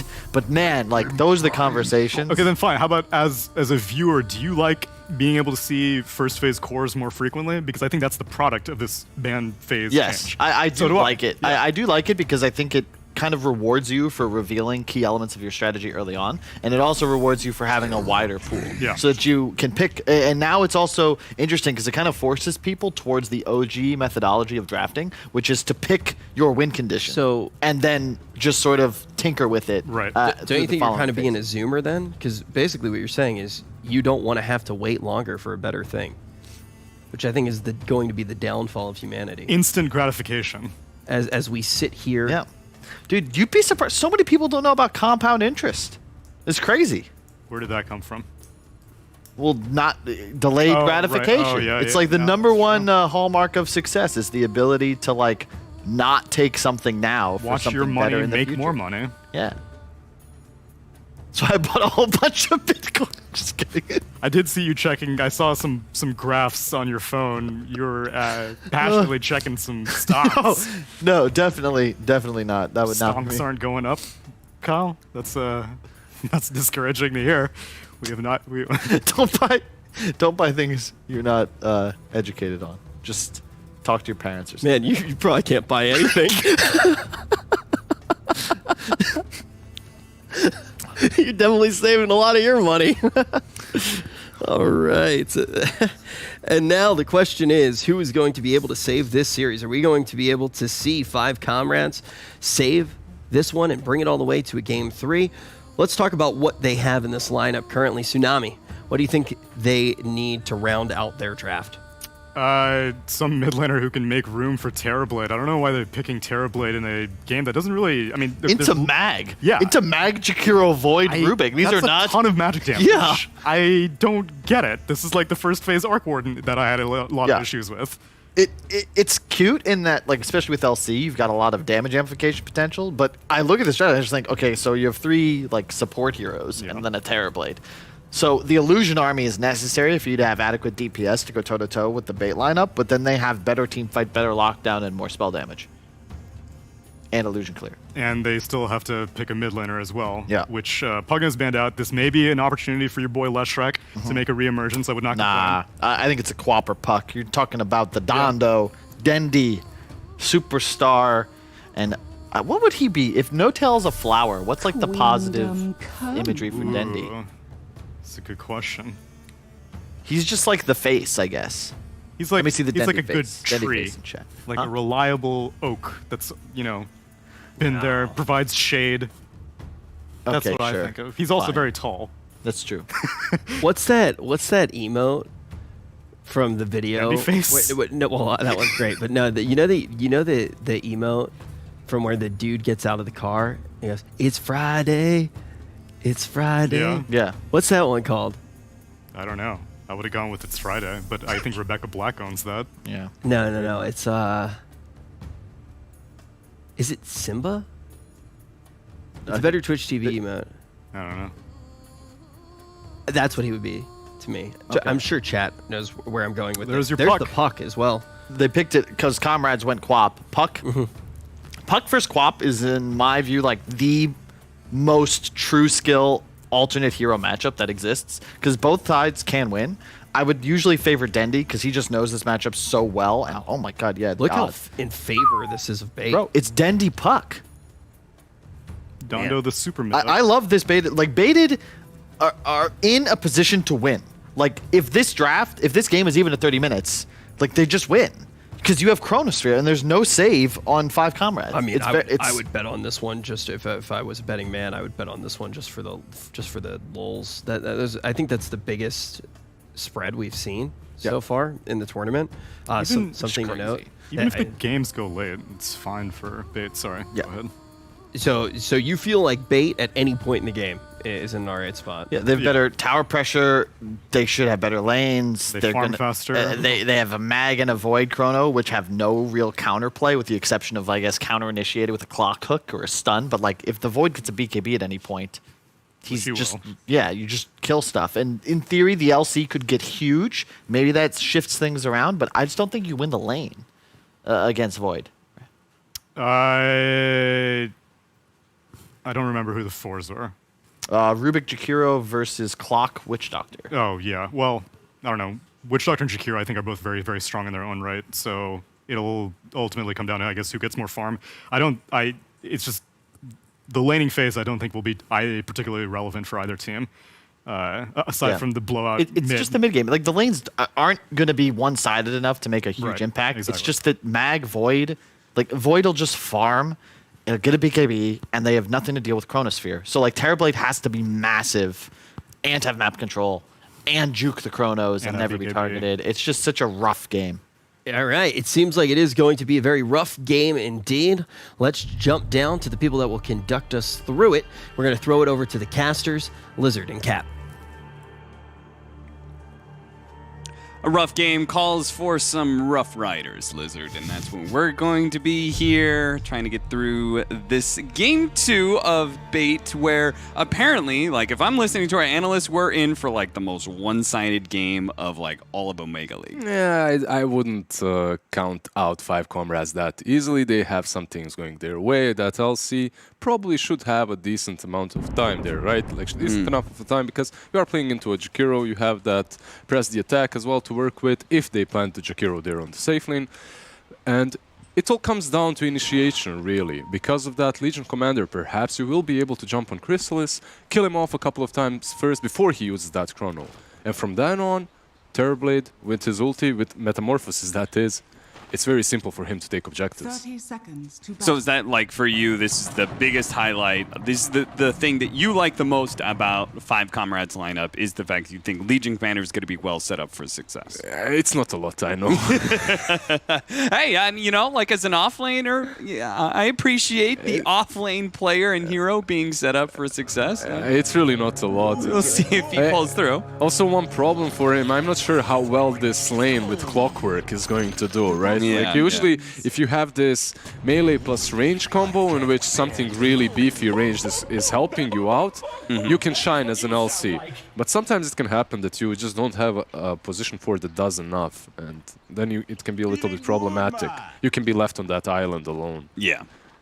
Can be really good against Jakiro, no doubt. Just the question of whether or not he can actually have an impact in the laning phase is a question that is going to be held up to scrutiny. Daki versus Dendi in the mid matchup. The Quap versus Puck, which, as Kyle was talking about, is one of those matchups that has stood the test of time as just being one of the preferred relatively even mid matchups. I don't know how it goes nowadays. I presume, or at least I did presume, that it was Quap favored just simply because Quap was such a powerful hero in the last patch. It used to be completely in Puck's favor until he got... Oh, he gets it! All right. Oh, we have a stand-in. I didn't even notice that. Yeah, Yamich is playing in. Okay. All right. So, okay. Yamich has been around for... Like, he's a fresh player as well in the CIS scene. He's not really that popular. Hasn't been around for way too long. But he has been around. He has been around in those Tier 2, Tier 3 teams. So, it's not some random pubber that they got to stand in at the last second. But this is interesting. Mid-series as well. After a win. All right. Yeah, at that point, you lose this game. Like, you're the obvious standout. Yeah, the position, like, the guy that left, he's going to be like, guys, you can't even win one game versus me, without me, if they manage to lose it. Yeah. Forced to blink away, Daki. No levels of Shadow Strike against the Puck, which is kind of expected. Can you disjoint with your silence? You should be able to. I think you should be able to, right? So it means Puck actually has two options now against Shadow Strike than what it used to be. So. Yeah, ever since that silence got changed, the lane shifted a little bit more in Puck's favor, but then he received a couple of nerfs, and Quap also got buffed like 5 patches in a row. Of course, a large amount of that was based around the Shadow Strike build. That's true. That's so maybe we're back to dead even again in this match. Well, I guess we'll all have to see. 6-4 and 7-3. The CS anyway is pretty much dead even. The side lanes are pretty much even as well right now. The Void and the LC around on the same CS. Magnus struggling a little bit, but it's just Magnus. He never truly struggles. He just goes to the jungle. Get in front of him if you can get a bash right here. Oh no. No bash in 3 hits. Yeah, that's sad. And he loses his courier during that time as Divine Llama, that is one of the things I will say appreciate about 4 positions, just recognizing a bad lane for what it is. Snipe some couriers, man. There's a reason you got boots first. Or You do creep, something skip, else. right? Like Yeah, exactly. creep, skip, snipe couriers, that's pretty much what you can do on that lane. Don't just sit there and soak experience. Come up, be creative. Find something you can do. At least soaking the damage from the Jakiro could be cool, right? Like that's something that he can definitely do a little bit more on that top lane, so that Legion can at least trade evenly with the Void. Well, the CS may be kind of even, but I feel like every single time I look at that mid lane, it's Dendi who's pressuring the Quap, forcing him to blink away, to use Healing Salve. Yamich, he'll survive through this Maledict. The CS is on Puck's side though. Like Dendi is doing pretty well. He's being aggressive, plus he's getting all the last hits too. He's not just mindlessly, you know, like right-clicking and forcing region. I have to wonder if that means if we were to look at the net worth, if he'd be much farther ahead. Nice telekinesis skewer back combo that's going to kill Exotic Deer. Really nicely done. This is such an old school combo as well, like Rubik plus the Magnus. I'm sorry, it's just so funny seeing the filter, the Dota filter on Mag's line when he says this is bullshit. Bloody Sky is very, very dead. That man's dead. No press attack. Yeah, 1 millisecond to use the press the attack at least. Yeah. Unfortunate. Clockwork, meanwhile, okay, I'm gonna come in now, soak some experience. That's my job. Well, 3-0. This is certainly starting out very nicely for Bait. But yeah, with Dendi being up in CS and having forced so many salves out of Daki, I wonder if he's up by quite a bit. Yeah, in net worth. he should be, and he got a double damage rune. Like when you get that on minute 4, lane is pretty much over. Yeah. Like this is extremely difficult for Ntaki now. Flash is going to be pulled back by the Shockwave over to the top lane. Divine Llama is going to be saved by the help of the Legion Commander. Watch the bottom lane Flash. He looked like he was pretty screwed. Trying to give up his life for an attempt on the bounty rune, I'm guessing. Fishman. It's a level 1 battery assault, so the damage is not great, but Ducky's here to be able to lend a helping hand. They're just so slow. Yeah, Jakiro's such a beefy, tanky boy, but they'll finally get him. All right, and the Quap does get the kill. Like, you did spend a bunch of your time outside of the lane. Arguably, that lane has already been lost. You're being doubled by Puck in CS, so maybe this is even better. Just abandon ship, find some kills across the map. That's the best that you can do. Yeah, that's fair. Even though the Legion Commander died, is actually ahead in CS over the Faceless Void, and that's what you all started with. The Legion Commander has a strong lane going first. She can battle up against the Void and can dispel off. Nice catch there by Dendi. Yeah, he had the high ground ward. Yeah, he's been mass pinged by Ducky. He's not happy. No, he's not happy with that kill. But yeah, that's the thing, right? Like, that Puck reaches level 6 before you. He has the net worth advantage, the experience advantage. You just can't stand in that lane any longer. But something similar is happening to Void, right? Crystallis, he had a really bad laning stage in the last game. It's the same now. Press the attack, just turns, fights Crystallis. Doesn't actually feel that comfortable with it. And you need to charge it, man. Like, you can't just bash him constantly. Yeah. Attack the creeps. All right, 1-for-1 trade-off there in the bottom lane, but Exotic Deer going down is the important one, I would think. Yeah, especially because he did use the meta, right? And yeah. Without that meta, now the lane becomes difficult once again for him. I'm surprised he didn't leave. He has 39 CS. Just go to the jungle. Yeah, that's what Terrorblades are supposed to be most well known for. It's like you can start jungling super early on that hero. Like level 4, you can start it if you feel like the lane's hard enough. And it's not like it's a lane that he's completely dominating. Levi Lama. Receiving that purge again from the Bloody Sky. He's on top of the CS charts, at least on the TB. But I think he'd have more if he's just chilling. Yeah. Well, the Maledict. And Paralyzing Cask only bounces so many times. Bloody Sky, meanwhile, does die in the top lane. I wonder what the value is on the second level of the passive. I wonder if the numbers are really... Because most of the time I think of just maxing out press the attack when you're up against... I guess he's just trying to man fight the Void, right? Yeah. Just hit him as much as he can. Hope for the proper trades.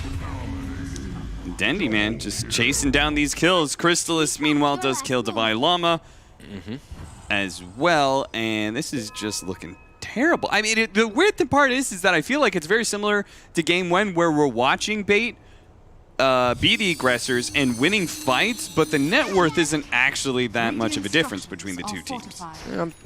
You don't get as much from kills as you used to, right? So even if you're making these rotations and missing a wave or two, it isn't really that worth it for you, unless you're taking objectives as well. Yeah. Like this Quap just spent, what, 2 minutes on the top lane? She didn't get a kill, now will not find a rune to refill the bottle. He's going back without any mana to the jungle or the mid lane, where he's extremely susceptible to Puck just killing him again. It's... Yeah, at this point, I don't know what Docky does. I think you kind of have to keep going for the rotation up to top lane just because the Legion Commander has the duel, which is a really good lockdown against that Void, but, you know, you're going to need one of these ganks to actually connect to recover your game. You have the duel. Like you just said, I think that's the best possible way for them to set up kills. And the moment you get Sonic Wave, I think you should rotate. That's it. Just TP, duel, and try to kill off Void. Yamich sneaking in from behind, but is going to be spotted. They have a ward on the high ground here. Llama's trying to get back. They do manage to get the two-man coil here. The Legion Commander just TP'd freely into this one. He tries to threaten Crystallis here. Divine Llama is probably going to burn out. No, actually receives the heal, but Bloody Sky, he positions himself forward while simultaneously turning around to heal the Clockwork, so he gives up his life for his support. Brave. Damn, that move is so strange coming from Bait. It's not something that you see very often. Teams rotating for the offlane tier 1 early on, warding it. It's also good because Void didn't abandon the lane. He's still farming there, so they have the number advantage too, but interesting. Usually you want to pressure the enemy jungle, the tier 1, and then slowly converge on the mid tier 1.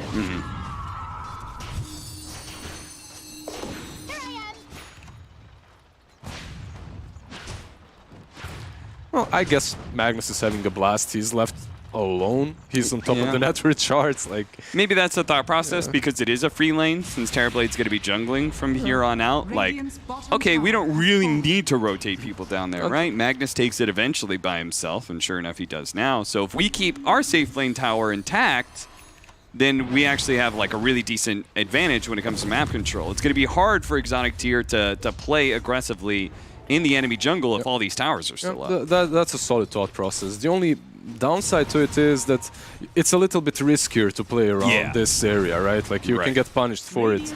But still, it worked out for them so far. It's definitely one of those maneuvers where if it works out, then it looks great. But Divine Llama, he goes for the initiation. They do manage to get the lockdown onto the Face's Void, but do they have the damage to back it up? He gets bumped by the Cogs. He easily gets the Chronosphere that locks these 3 heroes down. Now the RP onto 3 as well. Looking hot. They just need a bit more damage to wipe him out, and there goes that Fate Bolt. Macropyre finally comes out from Fishman as he gets his level 6 thanks to all these kills. Yeah, looks like the Clockwork might get away, but Flash certainly is not as he goes for a last-ditch effort. Even Dandy says, no, you're not getting away from me, Divine Llama. They desperately needed the damage in that duel, which they didn't have. That's all because Bait initiated first. I think they scouted with the sentry, didn't they? Like, once you plant the sentry, you have some small vision around it. I think Witch Doctor got scouted by that. I'm not completely sure. I think that's what saw him. But Nataki, like, in a game such as this one, when you're a Queen of Pain, you won't win it by being passive and farming. Yeah, where the hell was he? You need to be there for every single duel. He was waiting for his items, I guess, farming, because he had that ulti. We talked about it. It was like, okay, you've got duel to lock down for the Void, and you've got the burst damage behind it, thanks to the Quap. But he literally survived because there was no damage there. The duel was pretty much the only lockdown, plus the cogs that happened after, but that's not enough. Yeah, what a world of difference that could have been if they blow up the Void there. Legion Commander gets that heal off of a successful duel. There's no Chronosphere to lock down all these heroes. They probably take the tier 1 tower as a result of winning the fight. They did smoke up right now. Their initiation is very difficult though. Yeah, you have to like drums run in off of a hookshot initiation, but it misses. Yeah. I think you need to run now, don't you? Or okay, they don't have ultis. You don't have RP, you don't have Chronosphere. Because of that, you can continue assaulting the tier 1. Yeah, mid tower is really good real estate to take if you can get it. Problem is they can't actually get a clear initiation on a lot of these heroes. Bloody Sky's just going to run up blindly into this high ground and then run back down, scared for his life. Macropyre with the Dream Coil looks pretty good. The Legion Commander's just trying to wait out the coil, but thanks to the stolen spell from Yamich, he can get both of those kills. Divine Llama and the Bloody Sky. Now that is a Divine move, man, right there. They're living to their names. If nothing else. I just don't understand, like, you had a free tower, I think, in your hands. If you don't die, if you aren't if you don't just die. Okay, Doc, he misread the amount of damage he could put out there. Oh man. This game just went south for 5Comrades, man. Like, this is some 1984 stuff. I'm not gonna lie, Lizard. Like, I started off the cast really strong by basically, you know, selling out everybody around me and saying that 5Comrades, you know, they all said that 5Comrades sucked. And then I tried to dial it back a little bit, and I was like, I'm going to be nice to these guys. They're a bunch of new guys and all this sort of thing. But it's very difficult for me to be nice any longer, Lizard. If you know me in pubs, like, I can't really stand up to all of this for too long. Like, eventually I'm going to break. Like, what the hell is going on? Yeah, I'm not sure as well. They're just missing their spells. And I think there's a little bit of tilt. Yeah, they look mega tilted at this point in time. Doki's going to come in, but it's just like this bait 5-man. When you're up by 12k net worth at 15 minutes, like, fights are going to be very difficult to execute. We saw the panel, like Kyle and Tsunami, they were tilted a little bit by 5C's draft as well. Like I think in the last phase they drafted this TB that isn't really the perfect pick for them. There's just so many ways of killing him off in that Chrono, in the Silence from Puck, Ice Path, you have RP as well, the Empower for the Void. There's just so many things that aren't really great for them in this game. But on top of that, they also executed really poorly. Blink Dagger now for the Mag, and well, it's only going to get worse because Crystallis, like, having his first farming item, then gonna go for his second farming item. Exotic Deer is doing that thing where he's like, okay, my side of the map is very hard to play on. I'm gonna just try and play very, very deep on the enemy side of the map and hope I can just get away with this. It's all good until LC pops drums and runs into the fountain. Like, it's all good. A Terrorblade farming where he was farming right there without even one single tier 1 being taken. That's some 5-head move. Yeah, and you know what's like really discouraging is that I feel like 5Comrades, both games have gone to, very rapidly gone to plan B, which is just, hey, Exotic Deer, carry us? Yeah, that's it. Like, it's terrible. It definitely fits that role. Yeah. It's a hero that really carries you on his own if you give him the chance. But they really aren't giving him the chance. The Jakiro gonna die here. Exotic Deer can't get the damage out. Flash is gonna chase away Crystallis, so Exotic Deer won't at least die. At least not yet anyway. Look at Yamich go. He's like, I got the nukes ready to go. The Thunder's gonna go off. Turn around, counter summer from Yamich. He's just playing around with these comrades. Oh, okay, they get Fishman. At least something. Oh man, this is a disaster for Comrades. My comrades, this is not good. Not good at all. These are the sort of games that end friendships. You can go from 5Comrades to 5 acquaintances, 5 acquaintances to 5 strangers. Yeah, this is... okay, he's getting some couriers. Yeah. That's something. Can they catch him? Probably not. It's a Queen of Pain. He'll be fine. It's almost got his Yule Scepter. Yeah, that's... So he can slow down the initiation. Did you know, Lizard, did you know that you can use Yules to break coil? So if you stretch Coil and then Yule's at the edge. As far as you can, right on the edge, and then Yule's at the very edge of it, the Z-axis will break the coil and you'll come back down a free man. Damn, the Z-axis. Yeah, the Z-axis coming in clutch. I can't forget. The more you know. Somebody told me that. The more you know. That's one of those things, man. Like, go to the edge of the lead, pounce, and then plant the tree behind you. Yeah. So you get bumped forward a little bit. I just don't try them. I'm like, okay. Yeah, because the downside is you snap the coil and you look like an idiot. Yeah, I'm like, okay, you can do it in 1 out of 10 games. It's like, one thing I did is, remember, was it Ake or EGM that was able to TP after the relocate? Man, I practiced that for hours. Oh, yeah, I practiced that for days. I managed to do it once. like, just don't, you know. Yeah, at least that play always had the upside of like, well, you wasted a TP. Yeah, it's like, not the a big deal. biggest deal in the world. And a few days of practicing, and never true, really, a lot of lost time that probably could have been put into more useful, that's useful true. practice. Okay, so TB, he is buying a BKB this time around, so something has changed, but he is still playing versus a Void, so that thing remains the same. That Chrono does not care about your BKB. That RP as well does not care about your BKBs. So he's learned from his mistakes, but the scenario, I think, will remain the same. I'm a little bit disappointed in Yamich right now. How come? I want to see him do the play where you remember old Dota 1 Terrorblades who would go like into the Roshan pit and you would Shadow Blade. You get hit by Roshan, you go down to 10% HP, you go Shadow Blade out somewhere, surprise Sunder them and kill them. I want Yamich to do that. You've stolen the Sunder, you might as well. Like, your support. If it goes wrong, you know, all good. Terrorblade is going to be able to get it off. No, last hero. Slams the hammer down on the ground. Skewer stops Flash too, and even Divine Llama. Now this is game, maybe. He's killing the wards and taunting. That's all he can do. If they don't... Okay, the camaraderie is really strong on the Radiant, because I know many teams that would just call it right here. It's 4-34, 20 minutes in.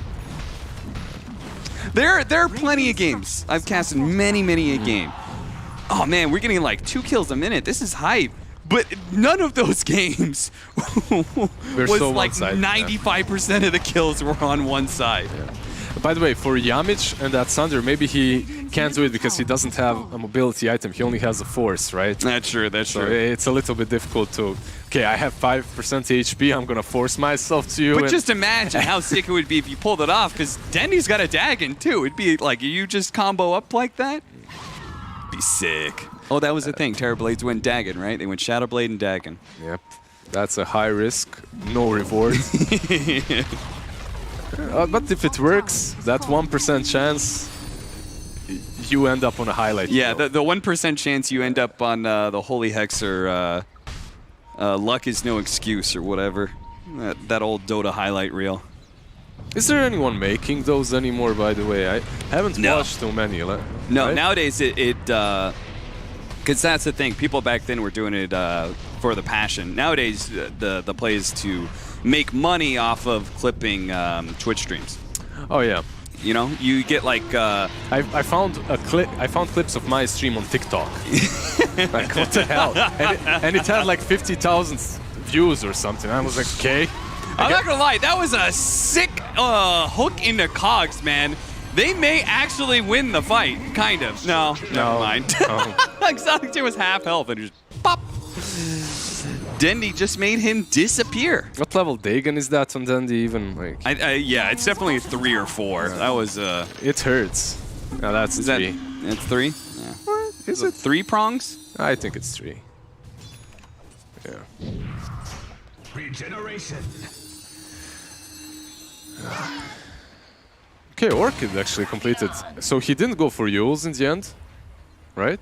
He went for Orchid. I can feel it. Like you're this far down, you kind of have to go all out. Yeah, if you buy Yules, what's it gonna do? It's gonna maybe break the Magnus RP, or maybe save yourself from one silence, but it won't really change the game. With an Orchid, perhaps you can get an important kill on a Puck or Void. Unfortunately, the Orchid won't work against the Void now as he has BKB, but because the puck keeps on investing into more and more Daggons, he now has Dagon 4. If they get the... Oh, he's too damn fast. He's too damn good. Dendi, the Dondo. He's making the plays. He's got the coil out, silencing up the Legion Commander. Boop, there he goes. Another one down, another victim to the Superman. The Bloody Sky is definitely trying to go for these high-risk plays, like trying to catch that puck there. That will really rarely happen.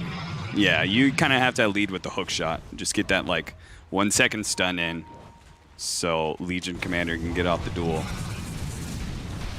Chrysalis will lead the way with his Aegis of Reincarnation. Yeah, it's up for, what, a minute more or less? So he can continue just attacking this. And 5Comrades will do the very, very smart next level play of giving up their mid lane of barracks in order to allow the Aegis to time out.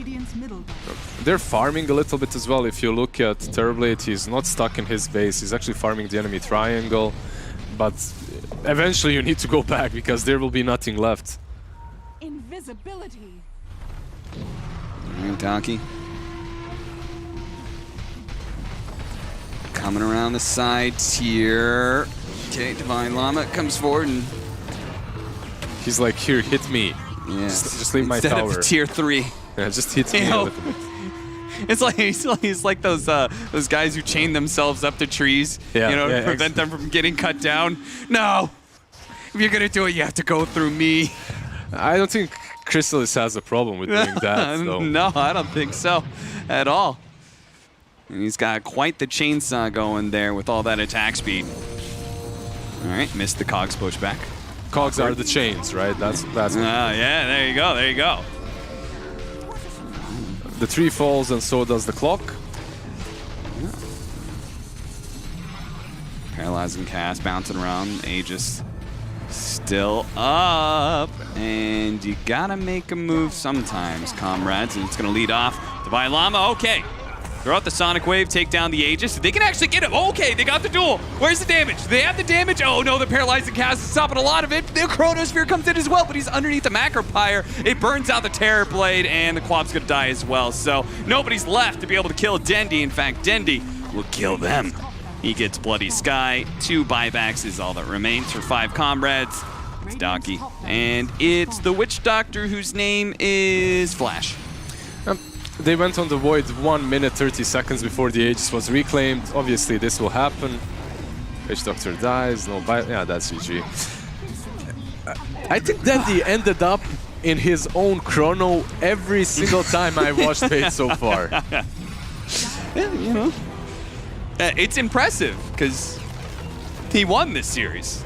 Yeah. So being able to pull that off, maybe this is just going to be a trend we're going to see from them. This is like their spice. Yeah, he's going to embrace that fail, and it's going to be his signature move. Every time he's playing with Chrysalis Void, he has to jump in. Yeah, just wait a year from now when that man is on TI main stage and being inside of the Chronosphere somehow wins them the fight. He'll have the last laugh. All right, okay. That will definitely happen. Definitely will happen. That's what Lizard said. Professional analyst agrees with me. And I'm sure the rest of our analysts are just chomping at the bit to agree with all of the wonderful words that we spoke. Take it away, gentlemen. Please, I'm sure you will love breaking this series down. Well, definitely enjoyed hearing what you guys have to say about what Dendi's aspirations might be with this squad, but you definitely want to stay tuned because after we hear Kyle and Tsunami talk about what happened inside of this series, I think we're going to have a chance to actually talk to Dendi and maybe ask him some of those questions that are in all of our minds before we close it out for the day and set the stage for tomorrow. But first, let's take a look at everything that did happen in this game and in the series as a whole. So, Kyle, what were the most important moments for you? I mean, basically, game started. 5Comrades looked all right, and then that's the story of the game to me. Well played by Bait, though. Dendi really doing work as well. Yeah, but I'm surprised you even gave 5Comrades that much, because even from the draft, it was going straight. This roller coaster was not building. It almost up to anything. started descending. Like the chances of them winning decreased with each pick in the draft, Yeah. and then continued to do so throughout the opening phase of the game, and then that just catastrophe middle cacophony of what? Well, there's that symphony of skills thing. That was a cacophony. I was thinking of a C. Yeah, well, I was thinking of a C word though, because you gotta be real careful with alliteration. those. Agreed, but there had to be like something for actions, like a cacophony of catastrophe. I don't know. I don't know. You're where going I'm for with some that. alliteration. The hardest part of breaking this series down is finding the right words, because you could literally look at Twitch chat and they'd be able to break this one down. The hardest part of breaking down the series is doing my job. Kyle, the one who hired us all for the tournament, including hiring himself. Tsunami. Yeah. Can you use words that make sense? Sure. I can try my best. But can they also rhyme? Ooh. A limerick analysis. Okay. I will. Tsunami just said a limerick analysis. The game was rocky to start. And then afterwards, Kyle made a fart. To break it down, he's such a clown. Kyle, shut up. A Dr. Seuss original. I give that a solid 3 stars out of a possible 76. I think Comrade drafted themselves into corners in both games. They're really boxed in. They were probably going for comfort. I don't really see why you would pick a Terrorblade so early on unless your player's very comfortable on it. It reminds me of that scene from Interstellar. Go on. Sorry, stop making me laugh. Matthew McConaughey like falls into the black hole and sees like a vision of all the different realities taking place at the same time. Don't let me leave, Murph. 5 Comrades Murph. in that scenario would have been looking for like not a way to talk to Murph, but like how to find a win, and they wouldn't have found. They were knocking the They wouldn't have found bookshelves. one. Yeah, That's there was nothing doing. Yeah, I mean, You know where I'm going with that? Would you agree? only for the willingness of ending this conversation. Yeah, 100%. Couldn't have said it better myself. Appreciate it. What were you saying?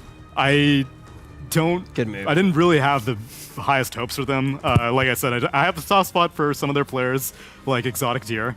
But they're in the Divine League for a reason, and their scoreline is accurate, I think. They've tried to face up against the similar competition, but they just haven't really met the standards. But they went through a qualifier to make it here in the first place, so already they should be satisfied. I wouldn't say pleased, but I think they're happy for the opportunity to be playing against teams like this at with stakes these high.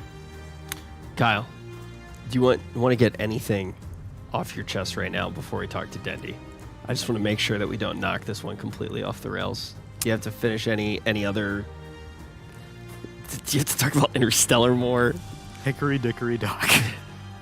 No, I'm really excited to talk to one of the few remaining living legends that's still, of course, active in Dota 2, as well as Twitter instead of just Twitter. And I have nothing but respect for Dendy. I'm really looking forward to getting to talk to him. I hope he's not listening right now, because then he'll think I'm trying to be a fanboy. And it's not true. I just like him. Dendy handles fanboys very well. I fanboyed. The first time I had seen Dendy, the only professional player my mom knows is Dendy, because of free play. All my dad wanted for his birthday, he was turning 50, and he's like, "Look, Kyle, you've really been nothing but trouble for me since the day I accidentally made you." In fact, 9 months before he accidentally made me, that was when the trouble started. But the point is, all he wanted for his 50th birthday was a signed Na'Vi jersey by Dendy. Yeah. And I think I forgot. Oh, no. And now you can never get one. You can get a bait one for him now. Yeah, but Dendy's incredibly gracious, and well, we'll talk to him soon enough. No rush. All right, yeah. We can talk to him right now. Well, perfect. So we're going to do that. Dendy, it's been a while since, I think it was back at the Bukovel Minor last time I actually got to talk to you. Congratulations on your win. We're very excited to take a little bit of your time, but just want to ask, Dendy, how do you feel about the roster right now? How's everything coming together? Hey everybody, what's up? How is everyone doing? Hope you guys having fun. We are also having fun. How is everyone doing? We are on the road to of building. Like we are still in progress of learning a lot of things, and like we did some improvements with time. But when we had break lately, like 1.5 weeks, so but we are coming back into like hard mode practice and stuff like this. Like I'm satisfied with my boys. They're very nice guys, and so far it's just a road for us, like learning road. So one of my questions is, you know, all of us view you as such of a legend, and I don't think very often we kind of think about now when you're forming a team, right? You're on the road to learning, as you said. Who do you look to? Like, as a legend, who do you look to? Is there anybody in the scene that you're looking at, any teams in particular? They're like, oh, okay, I like how they're drafting. I like how their approach to the meta. Or do you figure it out on your own? Obviously, we are looking at everyone, like I would say. Everything that we can find out which is strong or we can use or fits us, we definitely gonna abuse. And also, like I have some ideas myself. Sometimes they pop out, like and something crazy sometimes. But you know, it's the fun of Dota that you can make everything work, yeah, right? Speaking of something crazy, anything can work. When will we bring back the Pudge mid? Yeah, I'm waiting for this time myself.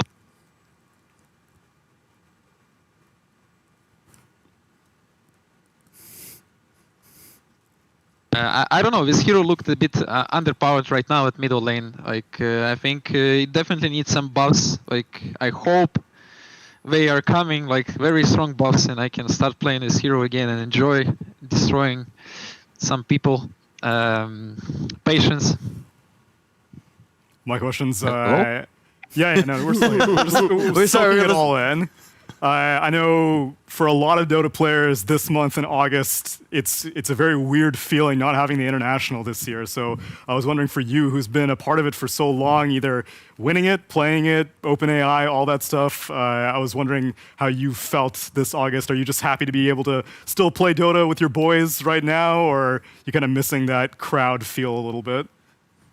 Oh, of course. Like, I'm super missing TI. I'm super missing tournaments overall, like LAN tournaments. Like, I'm happy we have tournaments at all right now at this time. Like, hope everyone enjoying watching some Dota and like overall the community going. Like, I'm happy about that. But we definitely miss those LANs. Like, TI is something else. Like, it was like birthday party every year, you know, like long birthday party that everyone was waiting for. So of course I'm a little bit sad, but you know, like the same time, maybe things gonna change to a better pretty soon. Let's hope for it and work towards it.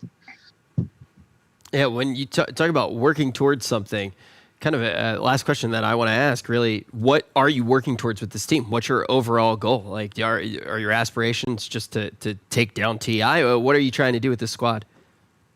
Well, definitely. Our hopes are very high, and it's a long way to grow to that level, but we want to be a top contender, of course, grow to that level and fight with the best. Like, and beat everybody, but I guess it's pretty hard task. There is a lot to do to achieve it. There definitely is, but hey, you got another win under your belt. Thank you very much for giving us a little bit of time to chat with you, Dendi. Thank you very much, guys. Hope to talk to you soon. Always a pleasure. It really is. It always puts a smile on my face every time we get to talk to Dendi. Me too. I just feel like, because Dendi is just Dota.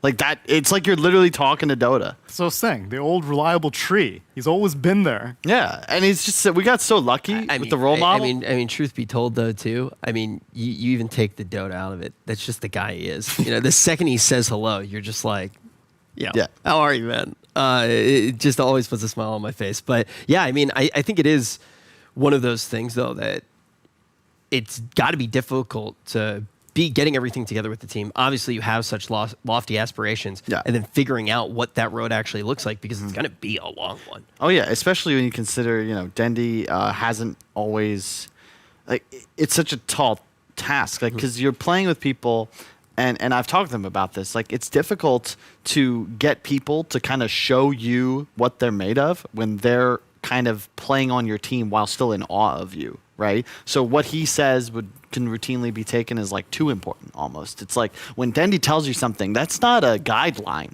That's not a, hey, keep this in mind. It's a, oh shit, Dendy told me never do this, so you can't. And like, it's very difficult to start a team in your own organization when you've got such prestige. That's why I was glad that he's kind of paired himself with people who he's been on teams with, like Crystallize and stuff like that. So it's not just complete outsiders who are still so overwhelmed by like how much of my own flavor do I put into my game versus how much should I take from such an elder who's speaking to me. So it's with teammates, yeah.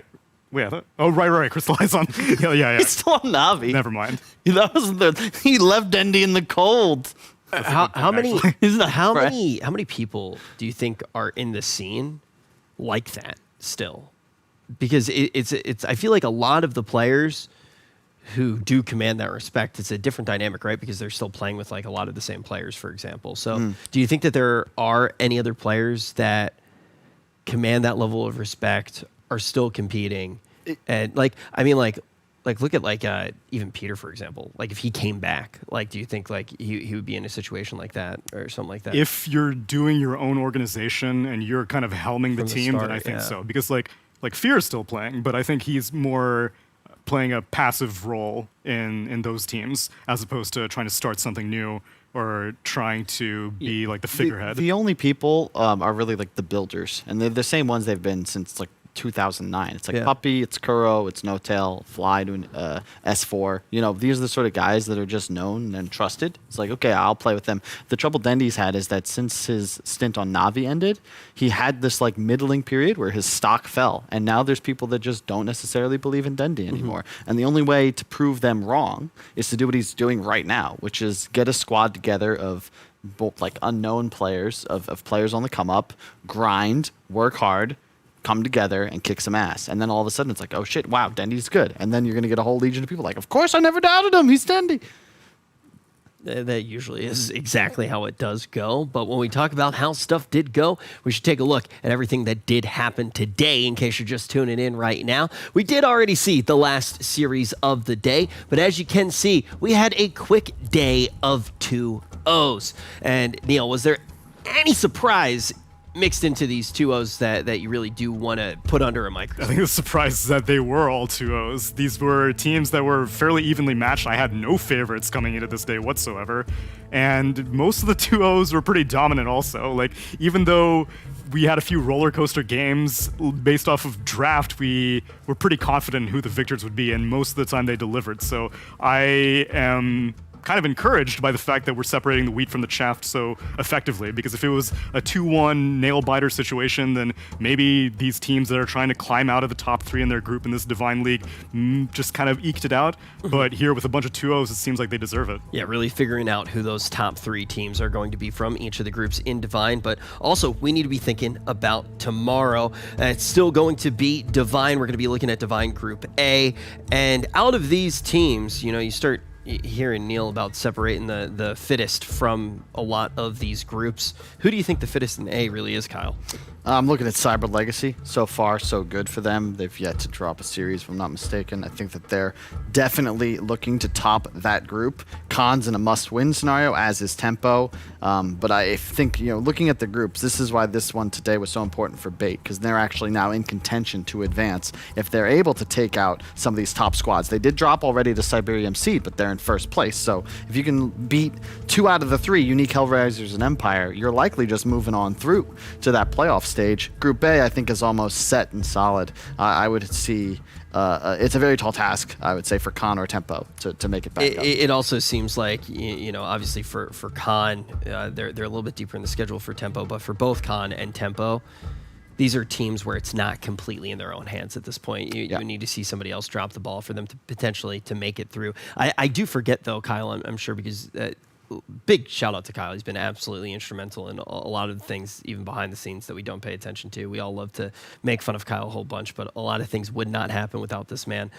How long are we going to be covering Divine over the next couple of days? I actually wasn't sure. It's just tomorrow, Divine will our coverage of the Divine League will conclude, and then Thursday, Friday, Saturday, Sunday, Immortal League action mixed in with our Divine Asia final and the start of North America, which of course will be our final match on, I think, Friday.